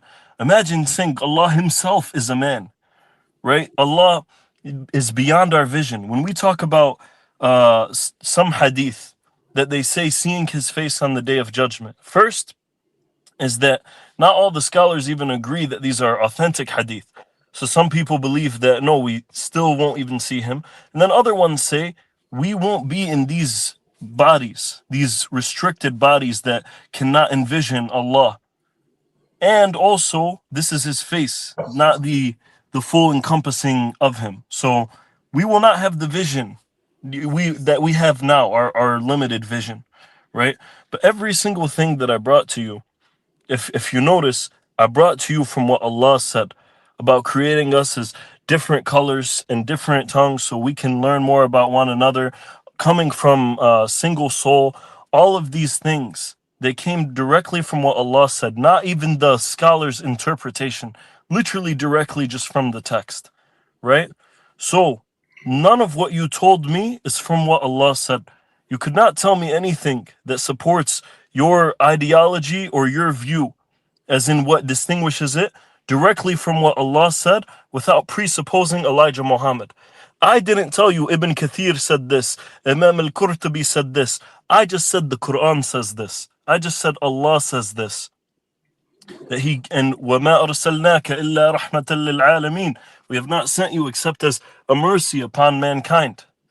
If Elijah Muhammad says, well, this is a mercy only upon the Arabs, that's what's being referred to. I brought you the verse that Allah said. You brought me what Elijah Muhammad said. That's it. All right, Brother Jose, close this thing out. Let the people know where they can find you. We're going to go back to the Brother Muslim when you get done, and then Khalil Shabazz will have all the time he wants to close this joint out. Now, Brother Shabazz, I think some of the things you say might be wild and outlandish, but I have to respect you because that's not a costume you wear. So it's nothing personal against you. I got love for you, my brother. So I just want you, and it was a wonderful conversation. I really hope that you come back and we could get into a little more of a one-on-one dialogue about certain things. So don't feel I have nothing personal against you. Don't forget to plug that channel, Jose. Plug that channel. Solomon. If he's saying something, I can't hear him. SOLOMONIC TV, and you'll see the same icon. Brother DMG, I appreciate and I love you for being you. I don't care what nobody say. You know I have a problem with certain things, but that's all right. I'm gonna get past that. You are my brother, and you're real. You're not coming on here saying something that you don't believe in. You understand? You're doing what you're supposed to do. So don't forget me for Monday, please. No doubt. I got you, bro. My brother Muslim, close it out. If you got a platform, let the people know where it is. If you got anything going on that you want people to see, let them know. Otherwise, close it out. Okay, so as my closing statement, I would just say Muhammad Fuad Wallace, he had a son. He had at least one son. Son was Wallace D. Fard, right? So this is one son that he has, right? So I'm just going to pull up the verse from the Quran. Just 1 second here. Heavens and earth. So Muhammad Fuad Wallace, he had a son, and what the Quran says in Surat Maryam, that's chapter 19, verses 88 and 92. And they say, the most merciful has taken a son. You certainly brought forth a monstrous thing. The heavens almost rupture from it. The earth splits open and the mountains collapse in devastation, that they attribute a son to the most merciful. It is not fitting for the most merciful to take a son. Muhammad Fuad Wallace had a son. That's my closing statement. All right. Bid you brothers adieu. Again, please come back. If it's something you want to get off your chest, Paradigm Shift TV 314 is the place to be. If you have a debate you want to do, we got Worldview Wars Debate League. But we'll see y'all brothers later. We now turning the action back to the man of the hour. I'm going to say the Honorable Khalil Shabazz. Close us out, brother. Well, I want to say, first of all, he lying on Master Farad Muhammad does not have a son. That was a lie. Second of all, the Honorable Elijah Muhammad. I think if I may, I think he may have got him mixed up with the Honorable Elijah Muhammad. Yeah, he getting it mixed up. That's his job to get it mixed up. You know what I'm saying? That's what the white man brought him to America to do, to mix it up. But he need to get it straight, because all Orthodox Muslims do, to wrap it up, I'm not going to be long. All they do is come over here. The Honorable Elijah Muhammad got literature. He got books. He got radio broadcasts. He got newspaper articles. He broke down all the scriptures in the Holy Quran that talks about God being a man. He broke down all the scriptures in the Holy Quran that talks about a messenger. He broke down, the difference between the Orthodox Muslims and the Muslims in the Nation of Islam. The Orthodox Muslims go against the Holy Quran when the Holy Quran says for a reason that Allah raises up messengers speaking the language of his people so that they will get his messages clear. Allah never sent a messenger to a people who was not of their own kind, because they gonna do to Islam what he's doing to Islam. He's cherry picking. He gonna say that when it talks about we can see the face of Allah, he gonna say some scholars believe that we not gonna be able to see the face. Some scholars, he going by what the scholars say. The scholars don't get it from Allah. The scholars read the verse.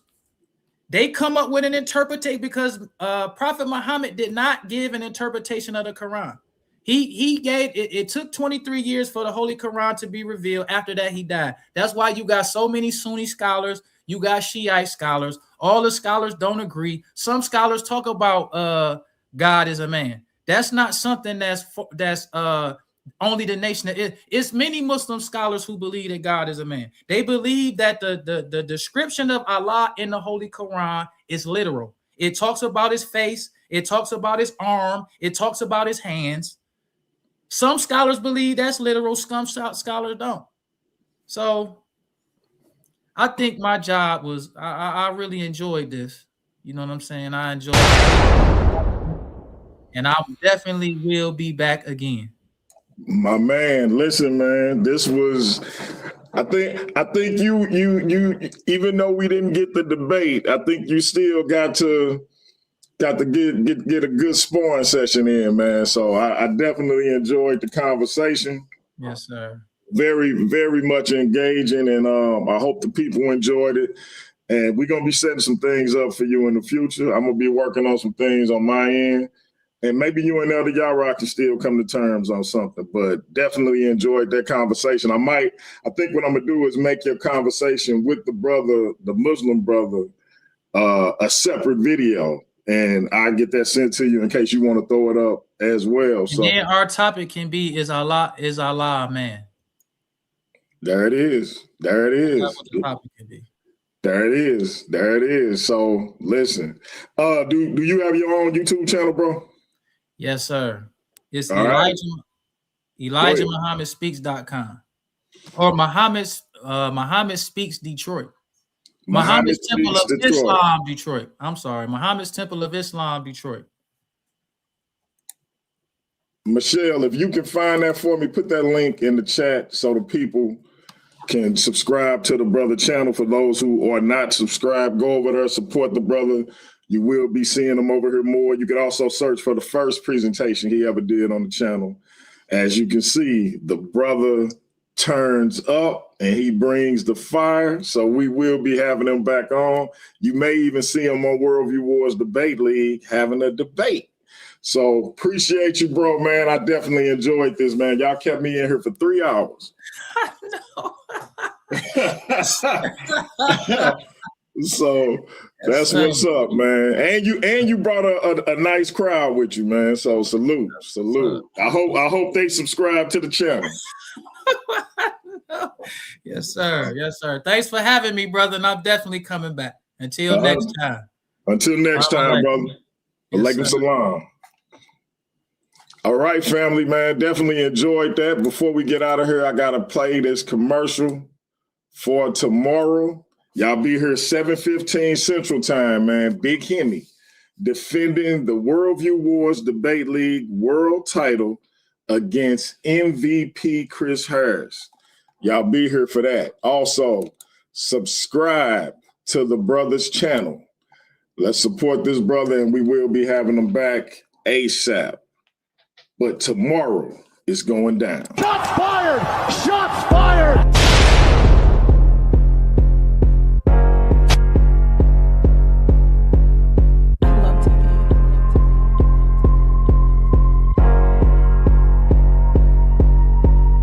I don't sip from the flash. Still on the move on the spirit of my gas. I'm on me, you can check out the glass. Never want smoke, I'm prepared for the class. Juice in my veins like I'm post-fat charge. Got on my side, I don't got it at card. That shit was real, the anointing been large. I walk in the light like a drip of a star. Cause I got the juice. I got the juice. I got the juice. I got the juice.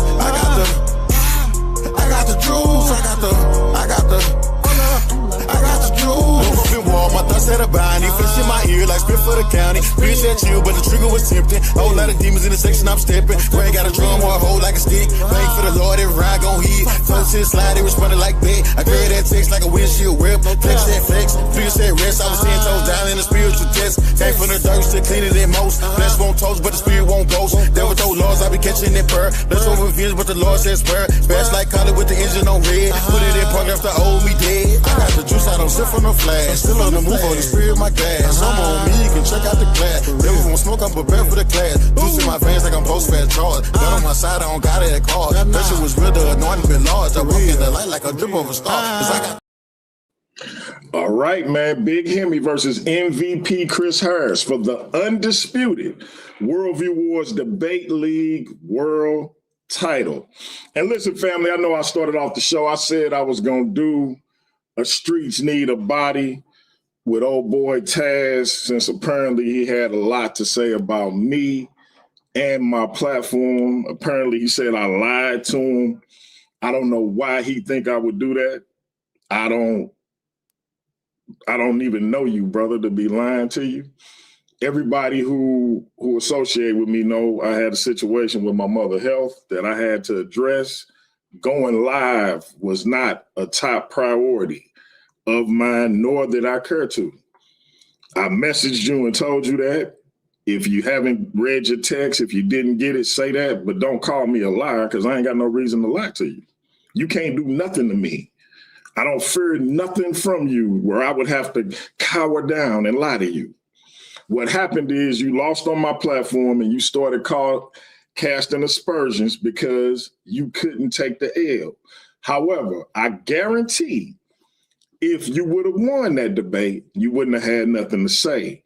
These dudes get on here and they cool with everything until it don't go their way. These dudes need to grow up. They need to get a pair and just understand you're going to win some and you're going to lose some. But for whatever reason in this community, that's not how it go. Somebody lose and the judges messed up, the platform messed up, instead of it just may not have been your day. So, brother, salute to you. I'm not going to waste my time doing a show on you because you're not that important to me. Just like you wouldn't that important for me to have to lie to you. You ain't that important for me to do a show. Just understand this. My judges had nothing against you. I had nothing against you. I wanted you on the platform and you hopped on here and said you wanted to be on the platform. I didn't seek you out.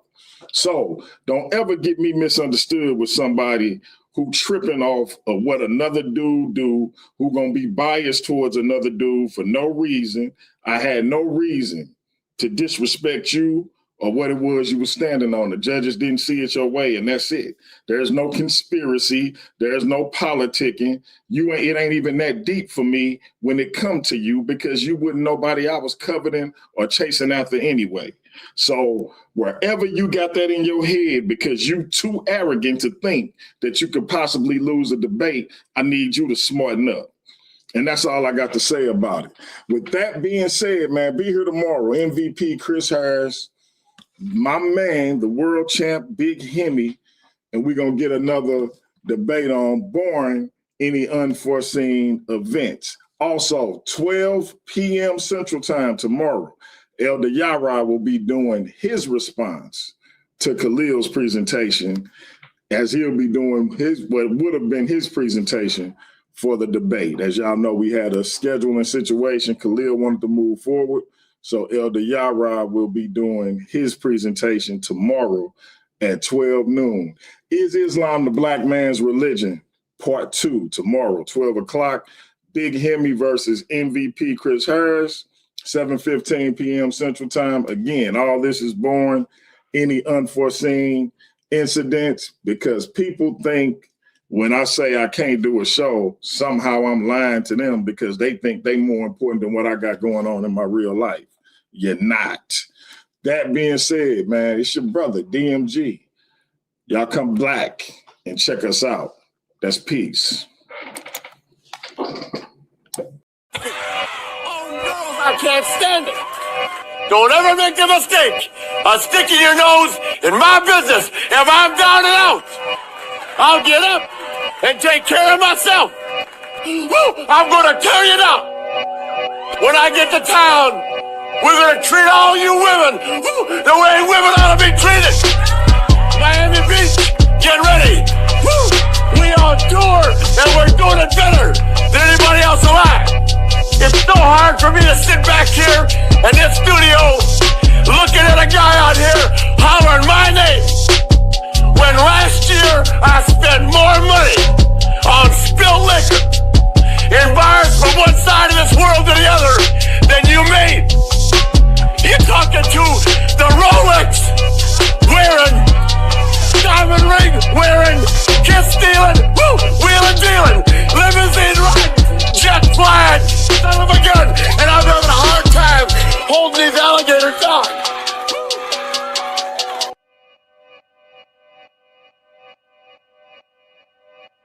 Yeah. Talking to my mirror like I love you so much. Curving on my critics like I heard you, so what? You can't kill my confidence, I think I'm the man.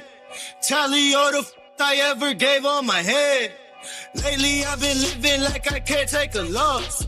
They ain't wanna help me, that's what made me a boss. You can't kill my confidence, I think I'm the man. We don't give a that's what they don't understand. Back again like flu season. I broke records while loose leafing. I'm coming down my roof leaving. Don't give a I don't care. Did it for my lonesome. No wonder now I'm on one. No shortcuts on that long run. All I really want is my share. Get on my God, I might tell them it's nothing. In the discussion. Go them feelings, I throw all my pain on percussion. It's disgusting. I hear them bragging about that they did and it do not move me, not in the least. They ain't been dropping no seeds in the soil, but swear that you on my spot at the feast. I've been on go mode, showboat, rowboat, wave ride. Cool shorty, too naughty, pool party, wet for the face ride. Annie up, penny down, hand me down, thrift store, old drip. New money, too funny, old shorty talking about, I'm on that now, can't get a pass now. I'm a cash cow, keeping it brash now. Trash now, I'ma pass out. I've been killing my lows and living on highs. You see in the sky's the proof. You could just see in my eyes that there is no lies. I cannot disguise the truth. I've been duck dog getting to my new merch, colored duck sauce on the new couch with my Chuck's on. Get the on with that hate. I'm big cool on the small chat, cause I know now that I'm all that. Got a hawk guy on the ball cat. Get the out of my face. Talking to my mirror like I love you so much. Curving on my critics like I heard you, so what? You can't kill my confidence, I think I'm the man. Tally all the I ever gave on my head. Lately I've been living like I can't take a loss. They ain't wanna help me, that's what made me a boss. You can't kill my confidence, I think I'm the man. We don't give a that's what they don't understand.